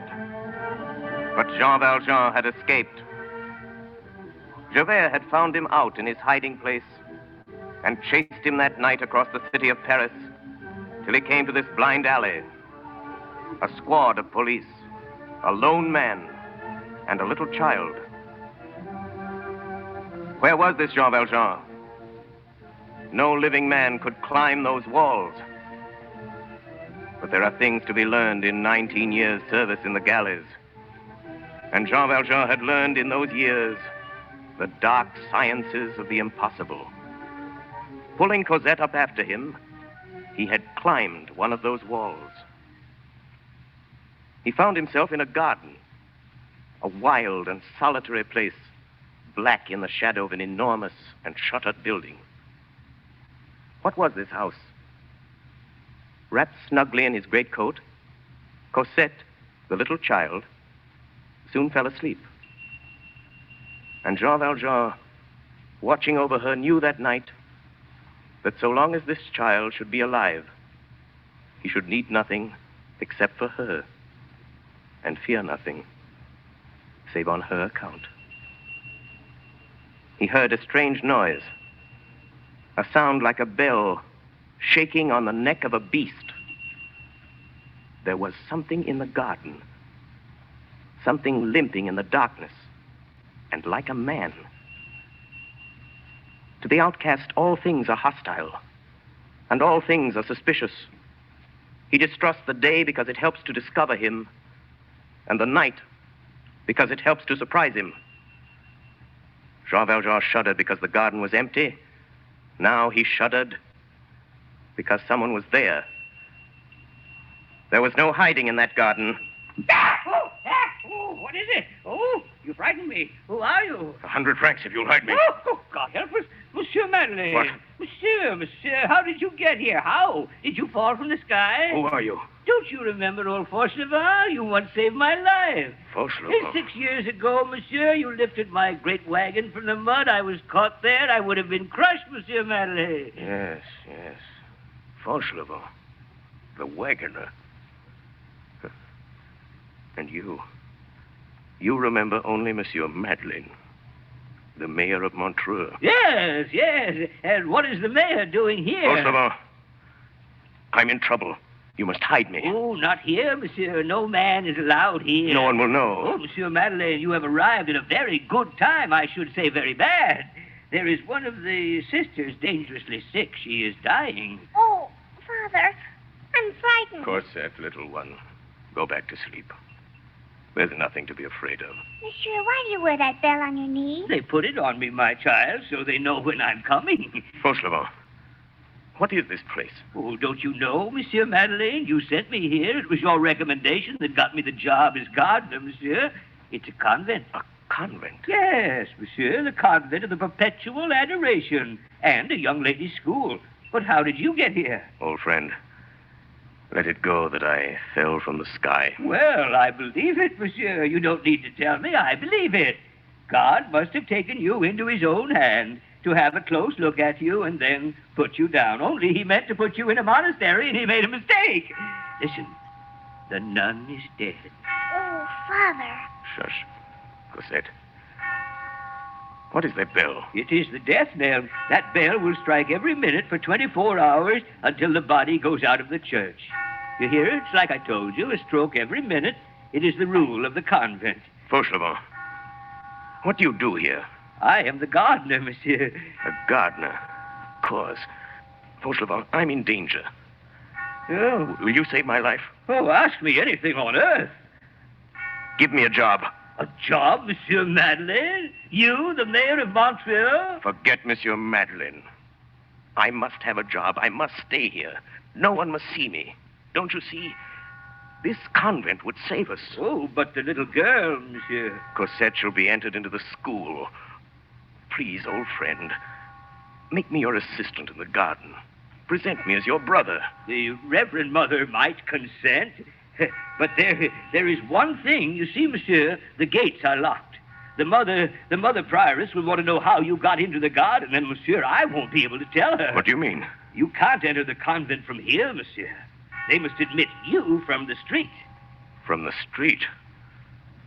No, there must be some other way. Oh, no, there is no other way, and here's the difficulty. The porter, not me, unlocks the gates. In order for you to come in, it is necessary that you should get out. For me, you have fallen from heaven because I know you. But for the nuns, you must come in at the door. I see. For the child, it would be easy. I have my door, which opens to the court. I knock, the porter opens. I have my basket on my back. The little girl is inside. I go out. It's all very simple, monsieur. Very simple, Monsieur Madeleine, except for you. Well, can't you smuggle me out some way? Like Cosette? Undercover? It's not possible, monsieur. There's the bells for me. It's the Reverend Mother. She wants to see me. I wonder why. Monsieur Madeleine, don't stir from this shed. It's worth your life. I'm coming. Wait a moment.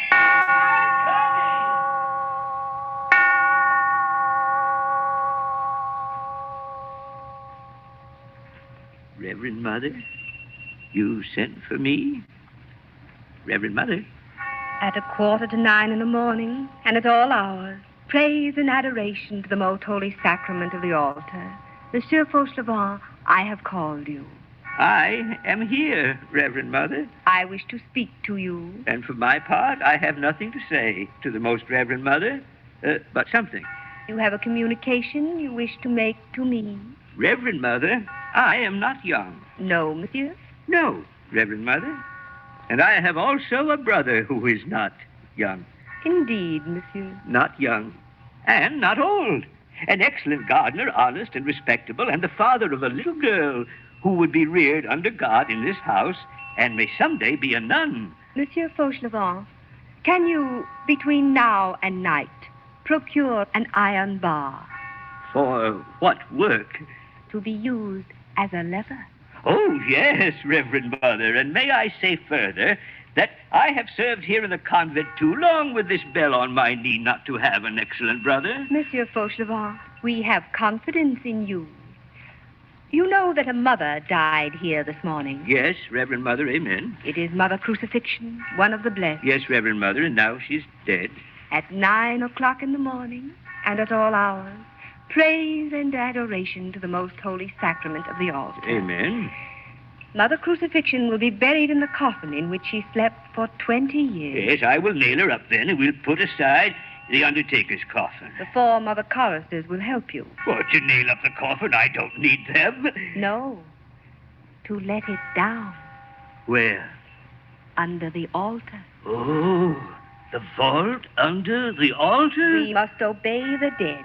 To be buried in the vault under the altar of the chapel, not to go into profane ground, to remain in death where she prayed in life. That was the last request of Mother Crucifixion. She asked for it. But it's forbidden. Forbidden by men and joined by God. If it should come to be known. We have confidence in you. But Reverend Mother is the agent of the Health Commission. God subordinated to the Commissary of Police. Such is the case. Is it settled? It is settled, but I limp. I need help. To limp is not a crime, and it may be a blessing. Monsieur Fauchelevent, I am satisfied with you. Tomorrow, after the burial, bring your brother to me. Yes, Reverend Mother. And his daughter also. We will admit her to the school. At 9:15 in the morning and at all hours, praise and adoration to the most holy sacrament of the altar.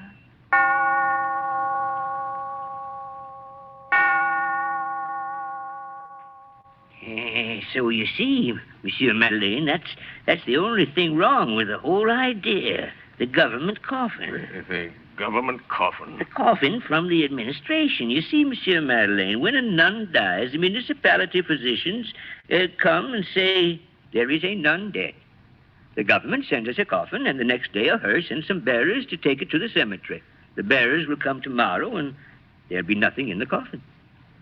Put something in it. A dead body? I have none. Put me in the coffin. Yeah. Oh, Monsieur Madeleine, put you in the coffin. I've got to get out of here, and I mustn't be seen. But, Monsieur, it's impossible. Suppose you should sneeze. Fauchelevent, I must decide now either to be taken here or to go out in that hearse. There's only one thing that worries me. What will be done at the cemetery? Ooh, I can handle the grave digger. He's a drunkard and a very close friend of mine by the name of Mestienne. If he's not drunk tomorrow, I'll make him drunk and do his work for him. And when he goes away, I'll pull you out of the hole. That's simple. Then it's settled. All goes well. I get out of my coffin, and you get me out of my grave. Buried alive.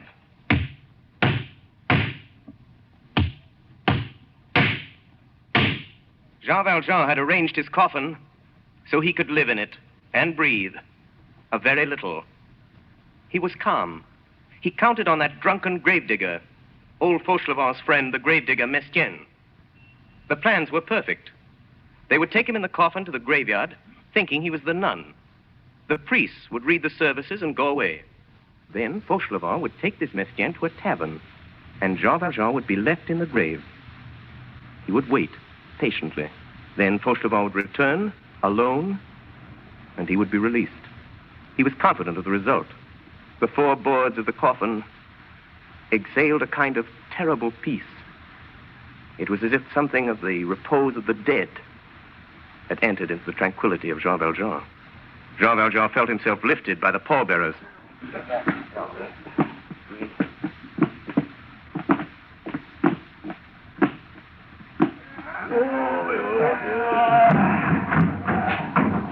He felt himself thrown into the hearse. He felt it start.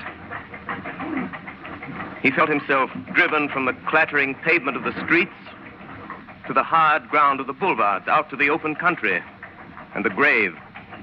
The boards of his coffin were thin, and Jean Valjean, lying there, could hear clearly what was spoken above him. Pull up! Pull up! Rein in, driver, let me on. Who are you? I'm the gravedigger. The gravedigger? You? The gravedigger, me, let me on. The gravedigger is Father Mestienne. The gravedigger was Mestienne. He is dead. I am the gravedigger. I tell you, the gravedigger is Father Mestienne. After Napoleon, Louis XVIII. After Mestienne, Gribier. Peasant, my name is Gribier. Oh, so Mestienne is dead, is he? Oh, let's go have a drink. I never drink. Comrade, I am the gravedigger of the convent. My colleague, I salute you. Let's have a drink. I have studied. I have graduated. I never drink. Comrade gravedigger, we must make each other's acquaintance. It is made. You are a peasant. I am a Parisian. Yes, I don't think you know, my comrade, how important it is that we know each other very well. Oh, very well indeed, comrade. Over a glass of something's wrong. I have told you, peasant, I never drink.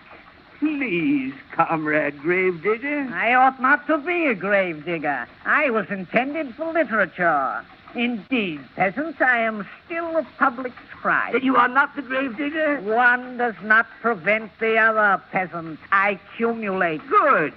Let's have a drink. Let's have a drink. Let's have a drink. Ding, dong, liquor, liquor. Have you no other topic of conversation? I'm a superior man, peasant. By day, I am a letter writer. I am the scribe of our most prominent bakers and cooks. In the morning, I write love letters. In the evening, I dig graves. Such is life. Just one little good strong drink. Business first. Whoa! Here we are at the graveyard. Here is the good priest and his choir boy waiting for the performance of the last rites. And here is my beautiful, fresh grave. Come, peasants, lend a hand with this coffin. Every word, clearly. Jean Valjean could hear clearly what was spoken above him. In terre pulvere, e vigilabunt, ali in vitam aeternam, et ali in opprobrium, ut videant semper, le profundis requiem aeternam donae domine, et lux perpetua luceat ei, requiescat in pace. Amen.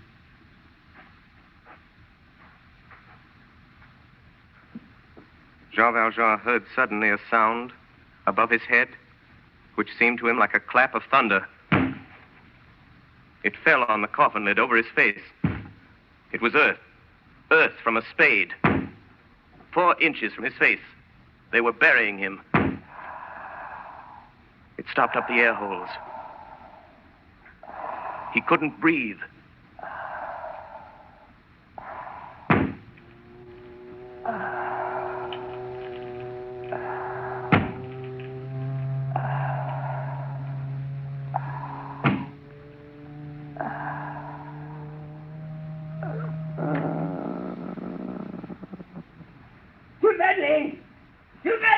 I sent him away. I stole his gravedigger's card and sent him home after it. You're safe. I fooled that Gribier, Monsieur Manley. Monsieur Manley? Monsieur Manley! Monsieur Manley! Why don't you answer me? What's wrong with you, Monsieur Manley? I'll get you out of that. Monsieur Manley! Monsieur Manley! Monsieur Manley! Are you alive? Monsieur Manley! He's dead! He's dead. He's suffocated. Monsieur Manley! Oh, what shall I do? What shall I do? This little girl, what shall I do with her? Oh, Monsieur Madeleine, the best man that God ever made, Monsieur Madeleine. Monsieur Madeleine, Your Honor. Monsieur Madeleine? He doesn't hear me. He's dead. Ah! Don't open your eyes! Oh, I can't stand it! Don't open your eyes at me! Fauchelevent. Fauchelevent, what's wrong with you? Oh. Aren't you dead? I thought you were dead. So did I. Don't open your eyes at me if you're dead. I can't stand it. Fauchelevent. Out of the clouds and up from the dead. I can't stand it. Dear old friend. Just a minute. I'll be myself again. Did you faint, monsieur? Can you breathe again? Dear old friend, we must go get Cosette and take her to the convent. Fauchelevent. Just give me time. I'm old, but I'll get used to it. You can get used to anything, but oh, my God. Out of the sky and the grave in the same day. Down from the cloud and up from the dead. Oh, my God, I can't stand it. I can't stand it.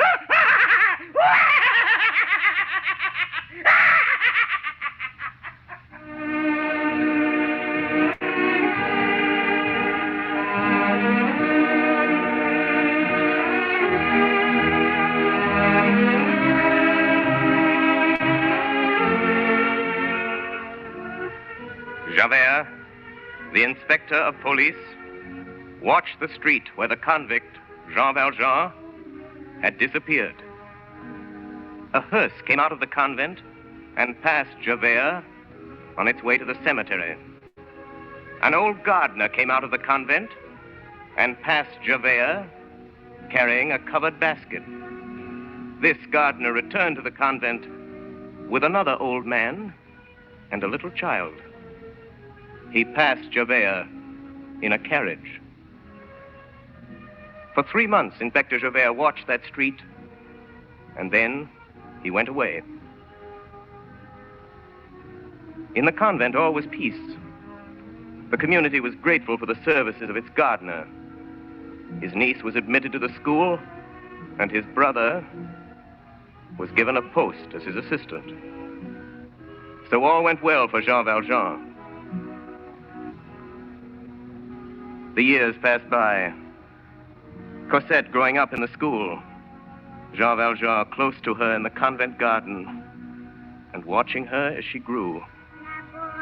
Omnia vincit, ad astra per aspera. And so she grew. Non eget Marius, Iaculis nec arcu nec venenatis, gravidas agitis, usque veretra. When Cosette was 14, Jean Valjean withdrew her from the convent school. He took a little house for her in the outskirts of the city, and they lived there together, very quietly. Perhaps the police had forgotten Jean Valjean. Perhaps Javert had stopped watching. You have an interesting story, monsieur. Now, what is your name again? This is simply for the record.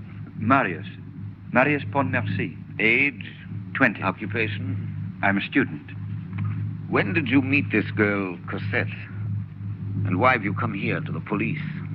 I saw her first 3 years ago in the Luxembourg. She used to walk there with the old gentleman, her guardian. And I've come to you because she's disappeared. Is the house empty where this couple lived? Deserted. You've searched for them and inquired after them diligently, and their whereabouts are unknown. What do you suspect? Well, I don't know. The old gentleman was eccentric. Explain yourself. Well, he kept strangely to himself.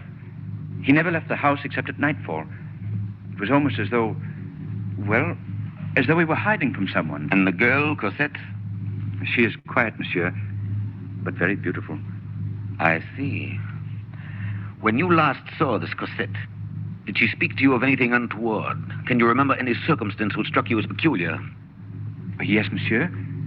The old gentleman seemed frightened. Frightened of what? Well, I can't explain it, monsieur. There was a man Cosette had seen, or thought she'd seen, standing on the edge of the garden. The old gentleman seemed to be frightened of that man. Did you see this man? I don't know. I saw a shadow. If it was a man, he was big like yourself, monsieur. And I don't know how he got there or how he moved so quietly. Cosette said that he wore a long gray coat and a flat hat and carried a stick. I remember her telling Monsieur Fauchelevent. Is that what he calls himself? What did you say, monsieur? Nothing. How long afterward did they disappear? Why, they must have left that night, monsieur, when I'd gone home. It's 5 weeks now since I've seen her. Monsieur Marius, don't trouble yourself any further. Your loved one shall be returned to you. I will look for that girl, and I will look for that man. I will look very carefully for that man, and I will find him. If you hear anything else, please notify me at once here at police headquarters. My name is Javert. Good day, monsieur.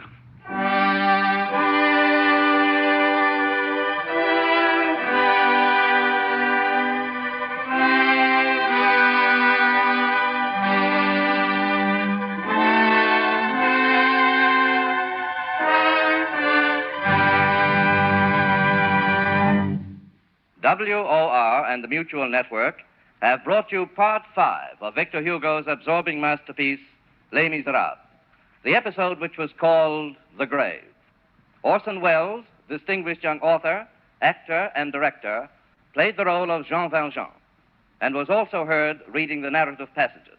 Assisting Mr. Welles were Martin Gabel as Javert, Ray Collins as Fauchelevent, William Johnstone as Marius, Peggy Allenby, Virginia Wells, Estelle Levy, Hiram Sherman, and Everett Sloane.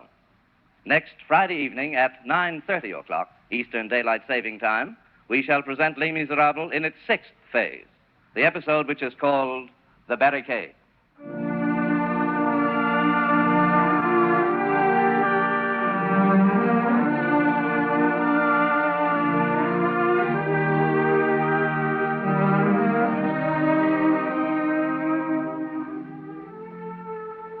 This is the Coast to Coast network of the Mutual Broadcasting System.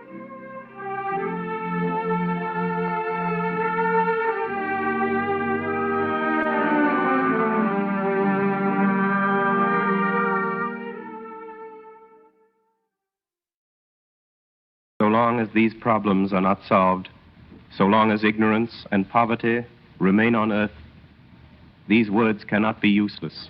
These are the words which preface the 6th of 7 broadcasts based on Victor Hugo's great novel, Les Misérables. WOR and the Mutual Network present Orson Welles, distinguished young author, actor, and director, in an adaptation of the book which he has created especially for radio. Each episode portrays some development in the progress of Jean Valjean, a role played by Orson Welles, who is also heard as he reads the narrative passages. Les Misérables. The story of Jean Valjean and Inspector Javert. The episode which is called The Barricade.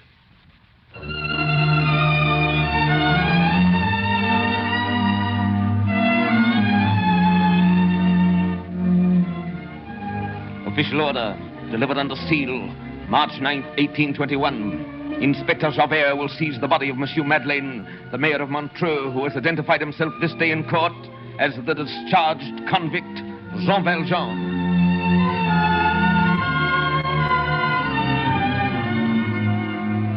Six times from the galleys, twice from the double chain, and twice from under my grasp. Last night he escaped from me. We had him, my men and I, and he gave us the slip. Then we had him again. We hunted him through the city. His flight was embarrassed by the child Cosette, whom he carried in his arms. We were on every side of him. The walls were too high to climb. He was surrounded. He was trapped in a closed and guarded street. And he disappeared. Jean Valjean has escaped. 1832. Sedition, mutiny, rebellion. These are dangerous times. Never before has the vandalism and the lawlessness of the mob had such reign. The very government is in peril, and there are whispers of another revolution in France. We of the police are wakeful and vigilant. Here in Paris, the riotings of the people, led by some party of young fanatics, has grown to downright insurrection. And I have today intelligence of a barricade to be erected in a certain section of the city. True or no, this rumor is worthy of attention, and I'm going there in disguise to mingle with the revolutionaries. Today, June 6th, is the anniversary of Jean Valjean's escape. It's the date of my failure as a police officer. 30 years now I've been in this service. All this time I've devoted to police duty the strictest honesty and watchfulness and discipline. I've given it my mind, my heart, and my hope. I've made it my whole life. But so long as this man, Valjean, remains alive and free in the world, my purpose is thwarted. My honor is a joke. For this Jean Valjean has become a principle in the order of my code. He is all that must be checked. He is crime. Worse than that, he is license. It's 12 years since I've seen him. I shall see him again. I shall know him when I see him, and he shall not escape. Once Valjean forgave me, I shall not forgive him.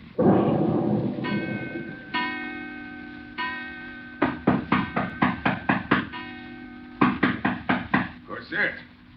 Cosette, is something wrong? Cosette! Yes? May I come in? Yes, Father. My little one, you haven't stirred from your room this whole day.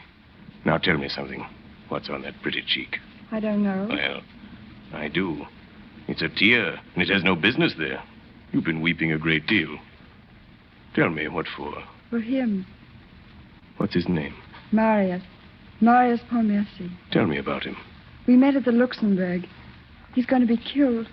Father, why have they made that barricade? For protection, my child.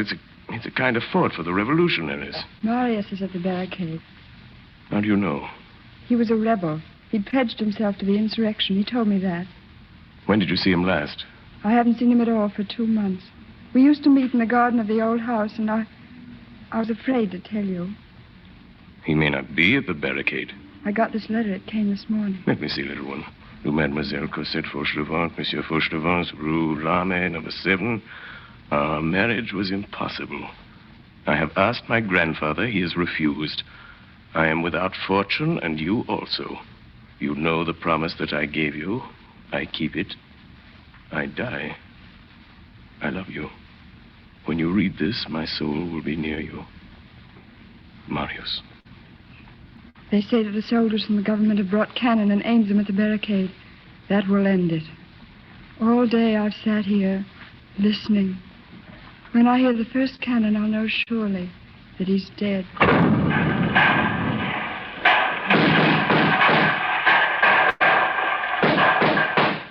You there on the barricade! Do you wish to speak to us? Surrender quietly and spare us your prisoner, and we'll give you fair trial. It is you who are on trial. Give up your prisoner, the police inspector. What are your terms? Our prisoner is not a hostage. He is a spy, a policeman who masqueraded as one of us. He will be executed before the last of us. We have no terms. Down the discharge!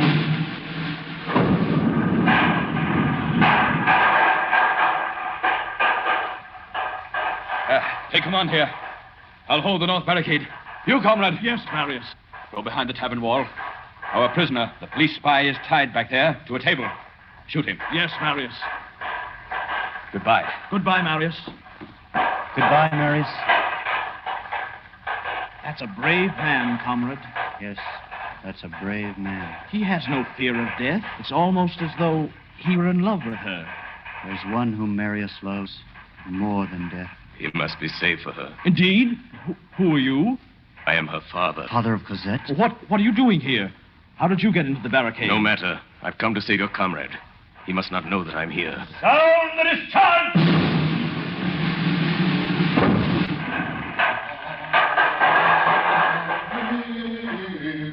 Monsieur.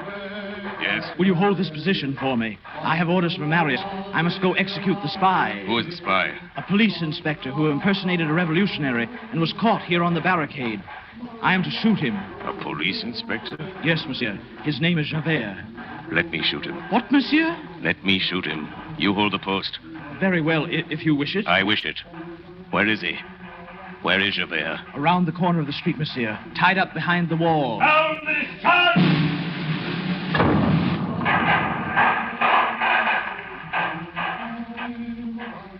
Jean Valjean. Javert. I might have expected this. To find you here amongst vandals and insurrectionists, amongst cutthroats and destroyers of public property. God, this is as it should be. Well, hurry up. I'm tied. You've got a gun. Justice is chained and the convict is free. Go on, Jean Valjean, you've got a gun. Why did you do that? Why did you do that? Jean Valjean, why did you fire that gun in the air? Have you got a knife? I knew it. Assassin. Where is your knife? In the side pocket of my coat. Assassin. Knifer. I knew you'd use a knife. You're cutting my ropes. Why are you doing that? Well, I'm unarmed. Take your revenge. You may go. What do you mean? The back streets are open. You're known to the army. They'll recognize you and you'll be safe. There's none here but us. You fool. Let me go and I'll get you. You know that.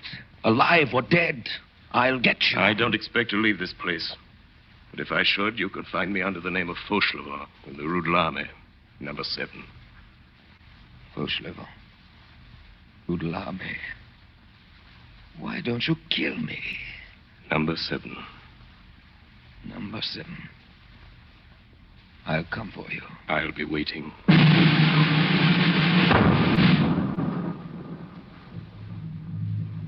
It is the story of the barricades. That it fell at this moment.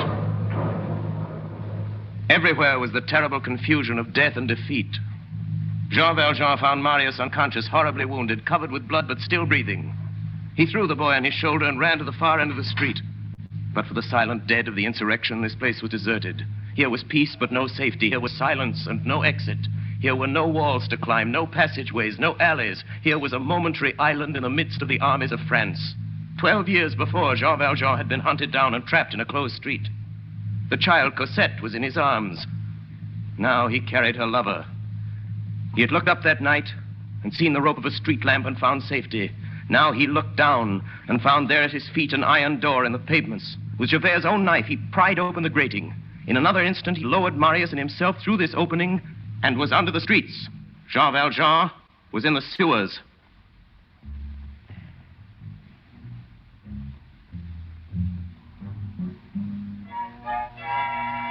Paris has another Paris under herself. A Paris of sewers which has its streets, its squares, its blind alleys, and its circulation, which is slime. The sewer is the conscience of the city. In this lurid place, there is darkness, but there are no secrets. Underneath these vaults, we breathe the enormous fetidness of social catastrophe. We see reddish reflections on the corners. There flows a terrible water in which bloody hands have been washed. It was in the sewer of Paris that Jean Valjean found himself. In a moment, he had passed from broad day to obscurity, from noon into midnight. His first sensation was blindness. He reached out his hand and touched the wall, realized that the passage was narrow. He slipped in the water. A whip of fetidness informed him where he was. The frenzied storm of murder which was raging a few feet above him reached him as a stifled and indistinct rumbling. Then suddenly, Jean Valjean had reached an angle of the sewer, and he saw before him at the extremity of the passage a light. It was a good and white light. It was day. He saw the outlet. He felt exhaustion no more. He felt Marius's weight no longer. He ran rather than walked. He reached the outlet. There he stopped. The arch was closed by a grating. A grating held in a stone frame by a stout lock. The grating did not stir. Its lock held fast. And suddenly, Jean Valjean knew that a man was there, standing beside him, waist deep in the water. A man standing in the darkness. I've been waiting for you. It was Javert. You got here sooner than I expected. Inspector Javert? Yes, Jean Valjean. Grant me one favor. This boy is dying. You help me to carry him to his home. There's a carriage waiting on the beach.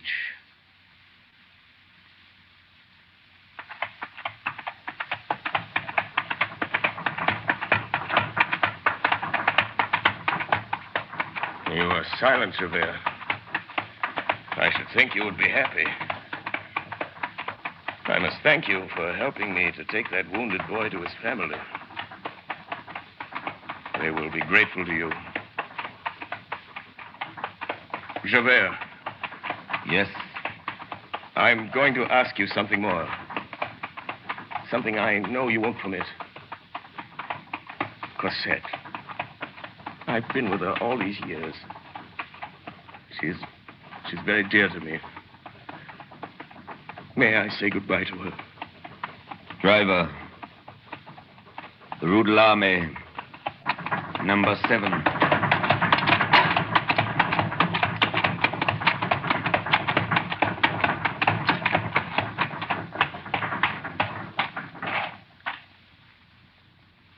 Well, here's your home.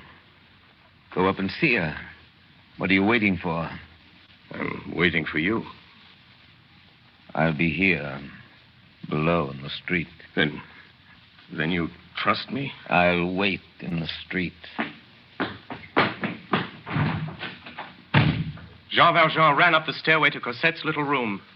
He stopped at the landing and looked back through the window. He was bewildered by what he did not see. There was nobody in the street. Javert was gone.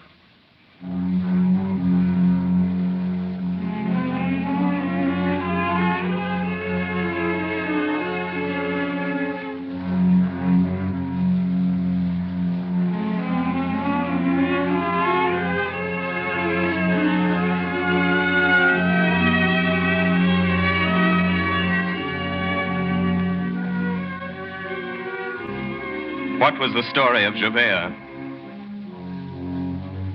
Javert made his way with slow steps from the Rue de l'Armée. He plunged into the silent streets. Still, he followed one direction. He took the shortest route toward the Seine. There had been a new thing, a revolution, a catastrophe in the depths of his being. One thing had astonished him, that Jean Valjean had spared him. And one thing had petrified him, that he, Javert, had spared Jean Valjean. Where was he? He sought himself and found himself no longer. Destiny has certain extremities precipitous upon the impossible, and beyond which life is no more than an abyss. Javert was at one of these extremities. Jean Valjean confounded him. All the axioms which had been the support of his whole life crumbled away before this man. A beneficent malefactor, a compassionate convict, kind, helpful, clement, returning good for evil, returning pardon for hatred, loving pity rather than vengeance, preferring to destroy himself rather than to destroy his enemy, saving him who had stricken him, kneeling upon the height of virtue, nearer the angels than men. Javert was compelled to acknowledge that this monster existed. An entire new world appeared to his soul. He perceived in the darkness the fearful rising of an unknown moral sun. Truths which he had no wish for besieged him. He saw what he had revolted at seeing. He felt that he was emptied, useless, broken off from his past life, destitute. Authority was dead in him. He had no further reason for existence. There was only two ways to get out of it. One, to go resolutely to Jean Valjean and return the man of the galleys to the dungeon. The other, Javert made his way with a firm step toward the post indicated by a lamp at one of the corners of the Place du Châtelet.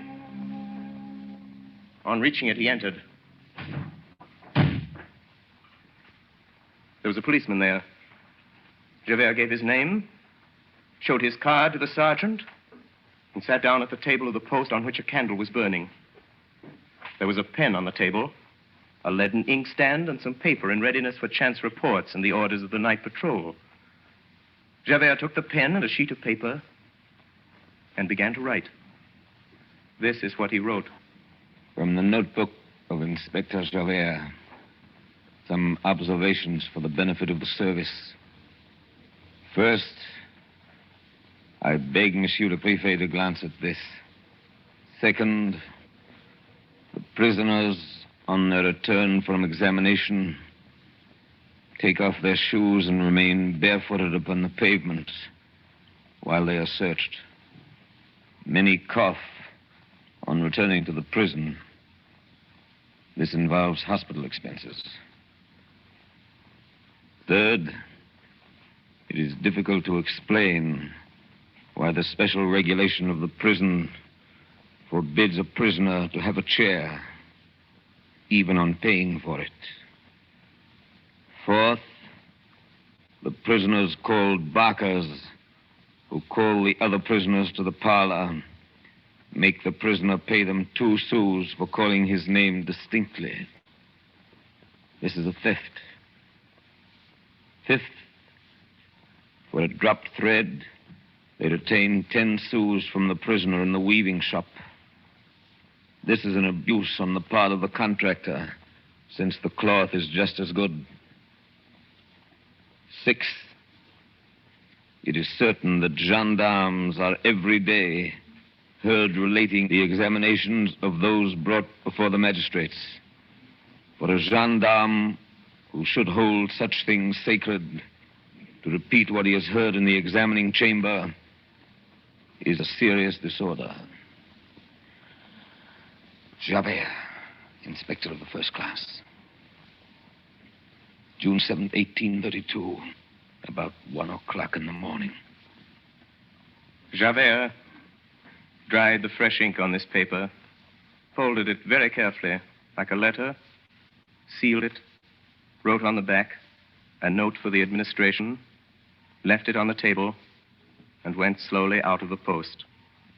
The glazed and grated door closed behind him. He crossed the Place du Châtelet and gained the quay. Here was darkness. Darkness complete. It was that sepulchral and terrible moment which follows midnight. Javert was standing exactly over the rapids of the Seine, perpendicularly over that formidable whirlpool which knots and unknots itself like an endless screw. Javert bent his head and looked. All was black. What was beneath was not water. It was chasm. The wall of the quay, abrupt, confused, mingled with vapor, suddenly lost to sight, seemed to him like an escarpment of the infinite. Javert, inspector of police, 30 years in the service of France, stood there on that promontory of the darkness and looked into the end of the night. He saw nothing, but he perceived the hostile chill of the water and the insipid odor of the moist stones. A fierce breath rose up from that abyss. The swollen river guessed at rather than perceived the tragical whispering of the flood, the dismal vastness of the arches of the bridge, the imaginable fall into that gloomy void. All that shadow was full of horror. Javert remained for some minutes motionless on that pinnacle in the middle of the midnight, gazing into that opening of darkness. Then suddenly, without a sound, no expression on that great, bearded, beastly face, he took off his hat and laid it on the edge of the quay. A moment afterwards, a tall black form appeared standing on the parapet, bent toward the Seine, then sprang up and fell straight into the darkness. It is the last that was ever seen of Inspector Javert.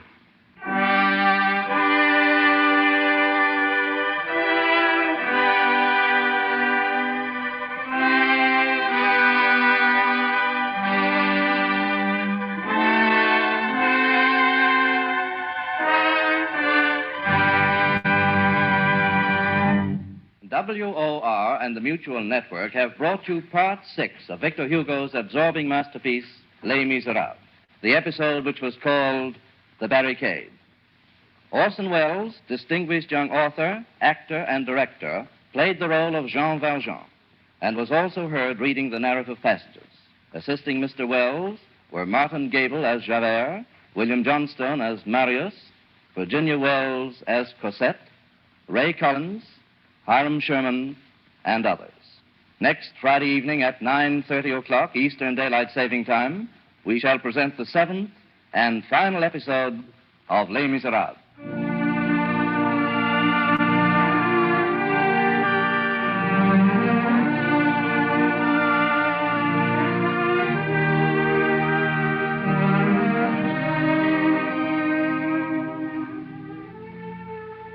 This is the Coast to Coast Network of the Mutual Broadcasting System.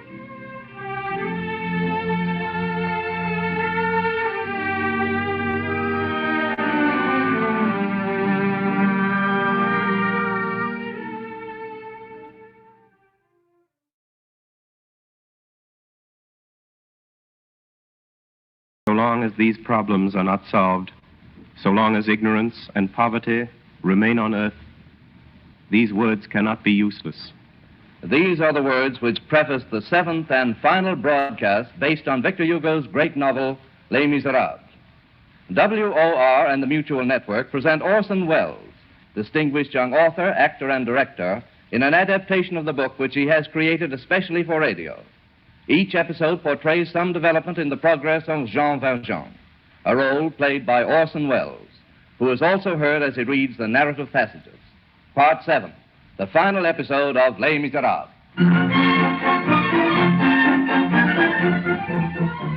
In Paris, on the 16th of February, 1833, there was celebrated the marriage of Cosette Fauchelevent to Marius Pontmercy. The date of the wedding was Mardi Gras, and the ceremonies were held in a city gay with flowers and merrymaking. The bride's father, Monsieur Fauchelevent, having suffered a severe accident to his arm, was not present. Father, how good to see you. We missed you yesterday, but you've really come too early. Cosette is still asleep. But I can tell you the news.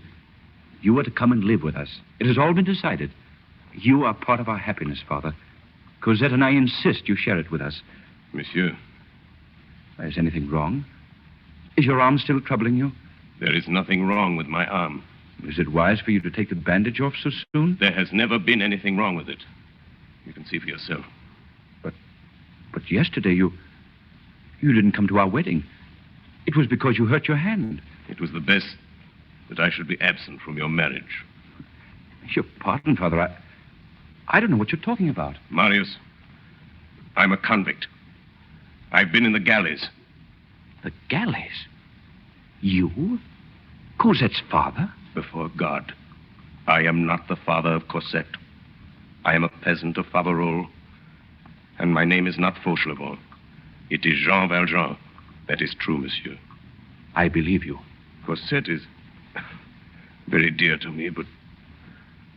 Well, 10 years, I didn't know Cosette existed 10 years ago. I am, after all, a passerby in her life. And today, our roads separate. She is now Madame Pontmercy. I can do nothing for her. I leave her to your care, monsieur. But you could have kept your secret. No one would have known. Perhaps not, monsieur, but I shall always know. You think I might have been happy with you. Have I the right to be happy? Suppose I remain Monsieur Fauchelevent. I come to stay with you.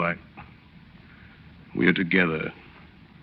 And some fine day, while we're laughing and chatting, you hear a voice shout, Jean Valjean, and the police spring out of the shadow and tear off my mask. What then? Father, dearest, I've missed you so. Cosette, we're talking of business. Father, you're pale. Does your arm hurt you? It is well. What is it then? Are you sad? No. Then kiss me. That's better. Now I shall stay. Cosette, darling, we have something to finish. You still want me to go? Very well, I shall. But don't be long, please. Poor Cosette. You must not tell her about me. I entreat you, monsieur. Cosette doesn't know what this world is. The world of the convict and the galleys. Promise me that she shall never know. I will keep your secret. Thank you, monsieur. It is all nearly finished. There is one thing left. What? You think, monsieur, you think I should not see Cosette again? I think it would be for the best. Yes. Yes. Very well, monsieur. I shall not see her again.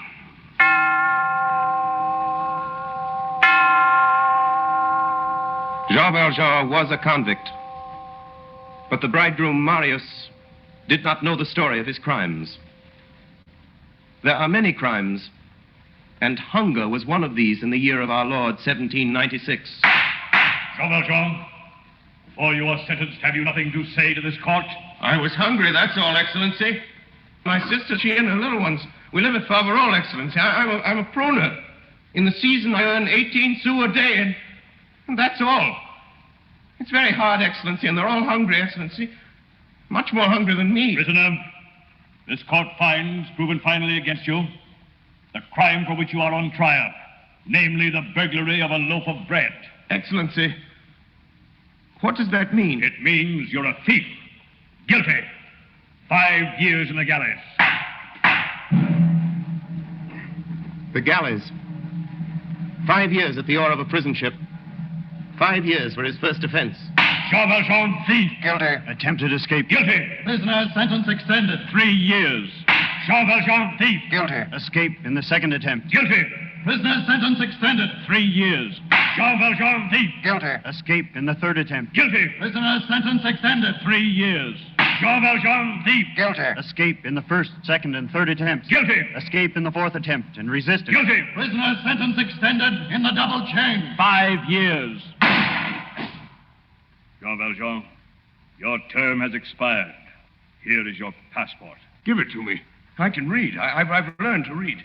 Let me look at it. The bearer is a liberated convict having been 19 years in the galleys for stealing a loaf of bread. Original sentence, 5 years.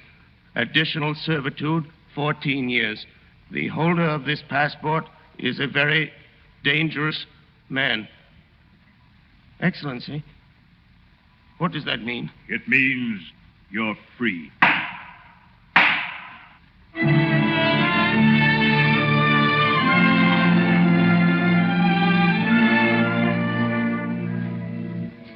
What had been the life of this soul?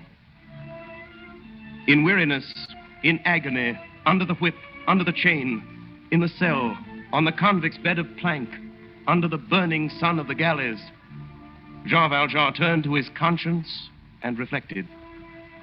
Human society had done him nothing but injury. He had no weapon but his hate. He had resolved to sharpen it in the galleys, and he had taken it with him when he went out.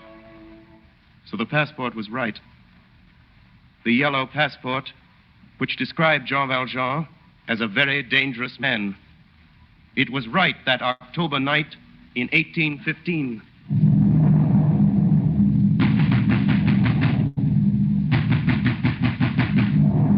Come in. Come in, monsieur. Shut the door. Listen to me. Listen to me. I'm a convict. You hear that? 4 days ago, they let me out. I've walked all the way from Toulon. I've been 19 years in the galleys. Look, I have money. I'll pay you. Sit down, monsieur. Make yourself comfortable. Wait. Did you hear what I said? I said I was a convict. What is this place? It's not an inn. Is this your house? No, this is not my house. It is the house of Christ. What are you? A priest? Aren't you afraid of me? No, monsieur. Aren't you afraid of me?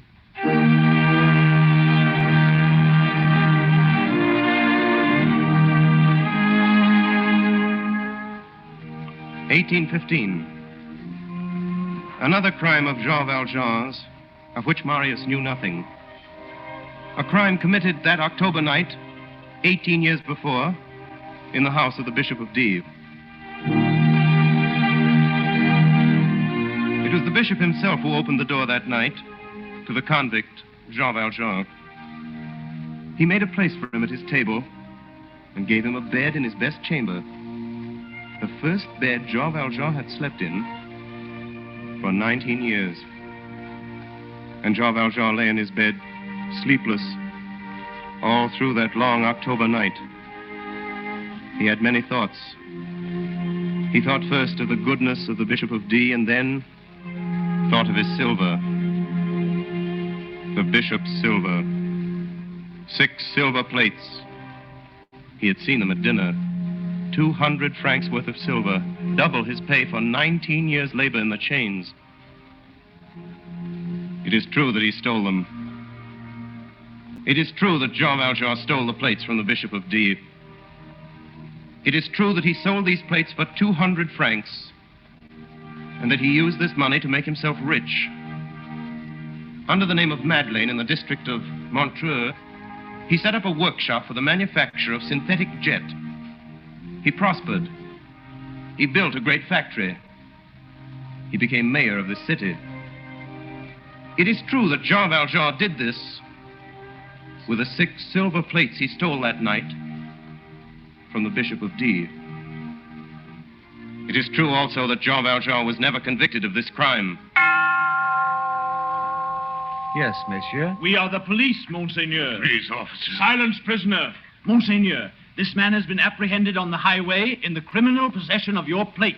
Good morning, Valjean. You recognize him, Monseigneur. That is enough. Here is your silver. Yes, but where are my candlesticks? Here are the stolen plates, Monseigneur. Were there candlesticks also? Oh, yes. They are of silver like the rest. Valjean, where are my candlesticks? I didn't take them.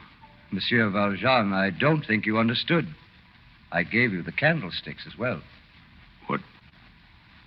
What do you mean? Monseigneur, the prisoner was running off with your plate. And he told you that they were given him by an old priest with whom he had lodged the night. And you brought him here. Yes, Monseigneur. Then it's true what he told me? I have given him the silver. Then we can let him go? Of course. But they aren't mine. Monsieur, the plates and the candlesticks are yours. Take them. But never forget you have promised me to use this silver to become an honest man. I have promised you. Jean Valjean, I have purchased your soul. I withdraw it from the spirit of perversity, and I give it to Almighty God. Jean Valjean ran out of the city and made haste into the open country. A little gypsy boy passed by him and dropped a penny. Jean Valjean put his foot on the penny and ran after the boy, but he never found him. Another crime. He knew then that he must either conquer or be conquered. It was after this that Jean Valjean, the poor farmer who became a galley slave, established himself in Montreux as Monsieur Madeleine, the owner of a great factory and a public official. So Jean Valjean was sentenced forever to a new life. And a miracle was worked in his soul by the Bishop of D. Marius knew the father of his bride, Monsieur Fauchelevent, and it came to be that he found out the convict, Jean Valjean. But Marius never heard of the wealthy manufacturer, Monsieur Madeleine, the inventor of a process for the manufacture of imitation jet, the public benefactor, the mayor of Montreux, who, like Fauchelevent, was Jean Valjean. In 1823, this Madeleine was a quiet, hopeful man with but 2 thoughts in his heart: to conceal his name and to sanctify his life, to escape from men and to return to God. But even in 1823, Jean Valjean was wanted by the police, and there came a dark day in that year when they thought they had him. Certainly a man who looked like Jean Valjean was arrested and accused of Jean Valjean's crime, the theft of a penny. And certainly Jean Valjean, known as Madeleine, attended this man's trial. Monsieur Madeleine. Your Honor, the judge? Your note was sent in to me, monsieur. Permit me to say that your presence in this court is an unexpected compliment. Thanks, sir. Will you sit here, Monsieur Madeleine? We will resume the trial. Your Excellency, the judge. Your Honor, Monsieur Madeleine, gentlemen of the jury. Who is this man? He is Jean Valjean, accused of one crime for which he is on trial, but he is wanted for another. Highway robbery committed for the gain of 1 penny from a small boy encountered on the fields outside of D. Convict this Jean Valjean, and he shall be tried again. What does the man say for himself? May I question him? Why, if it will interest you, Monsieur Madeleine. Thank you. Monsieur Valjean, how long have you been a pruner? His Honor is speaking to you, prisoner. Reply to him. I don't know, monsieur. My name isn't Valjean. Look here, I'm telling the truth. You've only to ask if it isn't so. Ask how stupid I am. Ask if... I don't know what you want of me.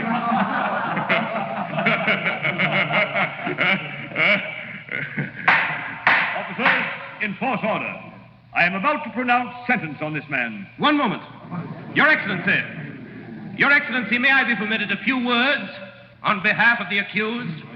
I'd like to tell you about Jean Valjean. Why, certainly, Monsieur Madeleine. Excellency, they were right when they told you that Jean Valjean was an outlaw. It's true he was a galley slave. It's true he was a criminal. The pennies were stolen, and the loaf of bread, and the bishop was robbed. But mark you, gentlemen, the galleys make the galley slave. This man was a poor peasant, an idiot. He was changed in the galleys. He was stupid.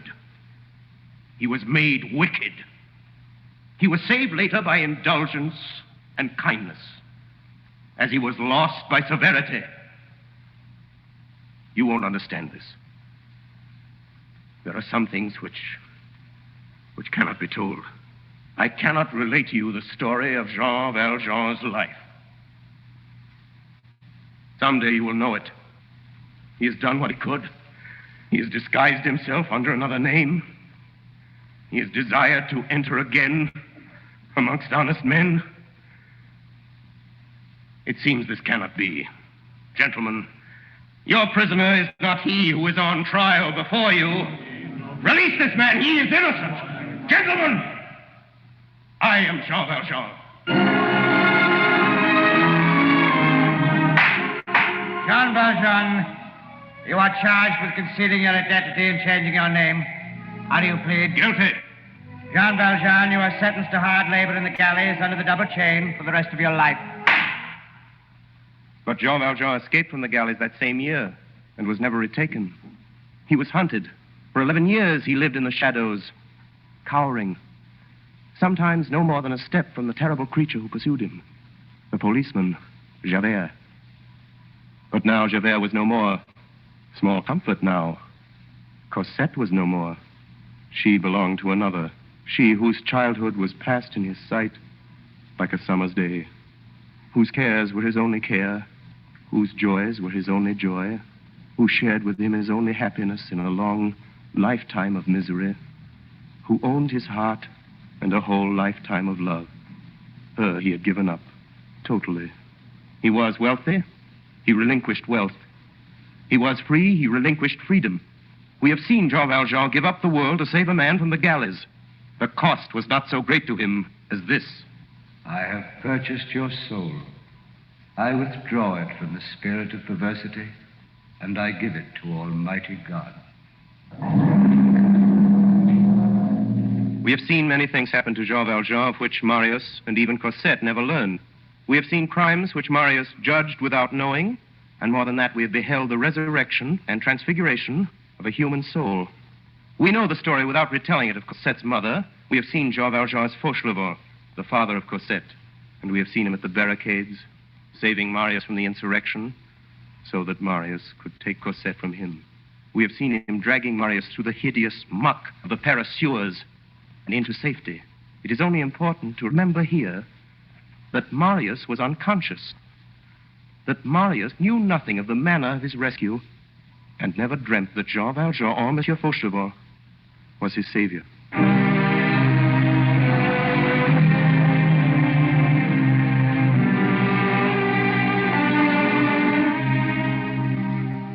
During the months which followed, Jean Valjean came no longer to the house where Marius Pontmercy lived with his wife Cosette in the Rue de Cablère.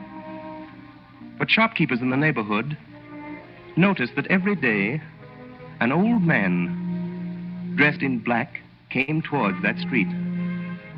When there were but a few houses left between him and this street which appeared to attract him, his pace became so slow that at times it appeared as if he ceased to move. And when he reached the street, he stopped, trembled, put his head with a kind of gloomy timidity beyond the corner of the last house, and looked into the street. There was in that tragic look something which resembled the bewilderment of the impossible and the reflection of a forbidden paradise. He remained thus a few minutes, as if he had been stoned. Later, the old man ceased to go as far as this corner, and then one day, he did not appear. Jean Valjean was very ill. Come in. Father. Cosette. Cosette. Is it you, Cosette? Father, where have you been? Why have you left us so long? Oh, so you're here, Monsieur Marius. Do you forgive me? Forgive you? He asked me to forgive him after what he has done for me. Monsieur, I have done nothing for you. Nothing? You saved my life. You must be mistaken, monsieur. I was mistaken, but not now. Perhaps you've forgotten a certain coachman. A coachman who drove you through the streets of Paris during the fighting. He has told me everything. Marius, what do you mean? But for your father, I wouldn't be alive today. My darling, he was the man. That barricade, the sewer, he went through it for me, for you, Cosette. He bore me through death in every form. Why have you not told it before?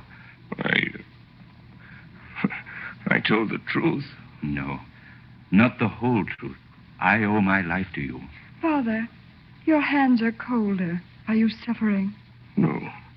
I am not suffering.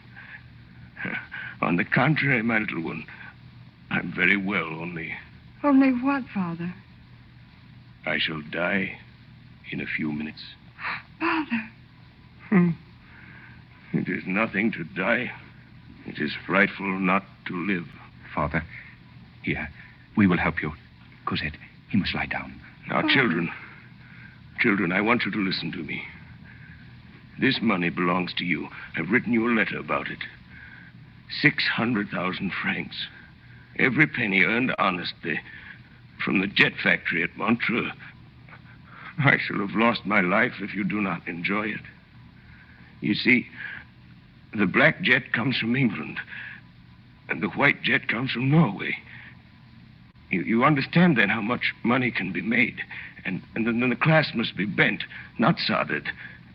It's all written out. There.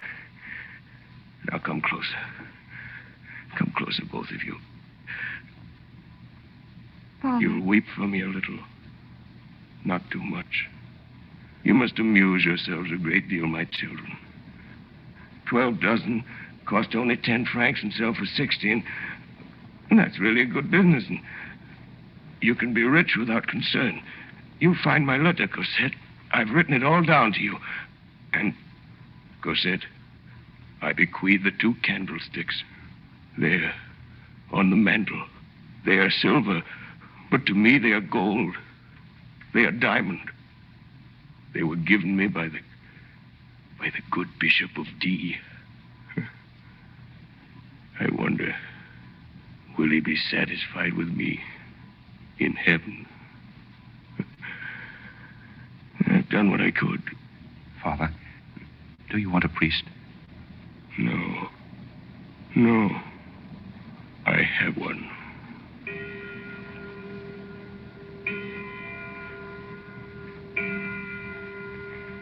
He had fallen backward. The light from those silver candlesticks, the candlesticks of the Bishop of D, fell upon him. His white face looked up toward heaven. He let Cosette and Marius cover his hands with kisses. For Jean Valjean was dead. That night was starless and very dark. It is certain that in that gloom, some mighty angel was standing with outstretched wings, awaiting this soul. Jean Valjean, I have purchased your soul. I withdraw it from the spirit of perversity, and I give it to Almighty God.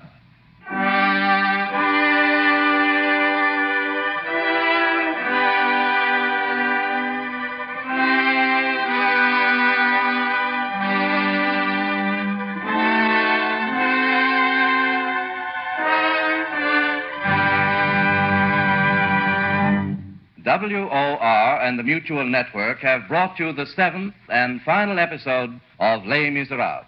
Orson Welles, distinguished young author, actor, and director, played the role of Jean Valjean and was also heard reading the narrative passages. Assisting Mr. Welles were Frank Readick as the bishop, William Johnstone as Marius, Virginia Wells as Cosette, and Ray Collins and Hiram Sherman. WOR and the Mutual Network have taken great pleasure in bringing to its listeners this unusual radio version of one of the world's great stories, the credit for which is due to everyone who participated in the production.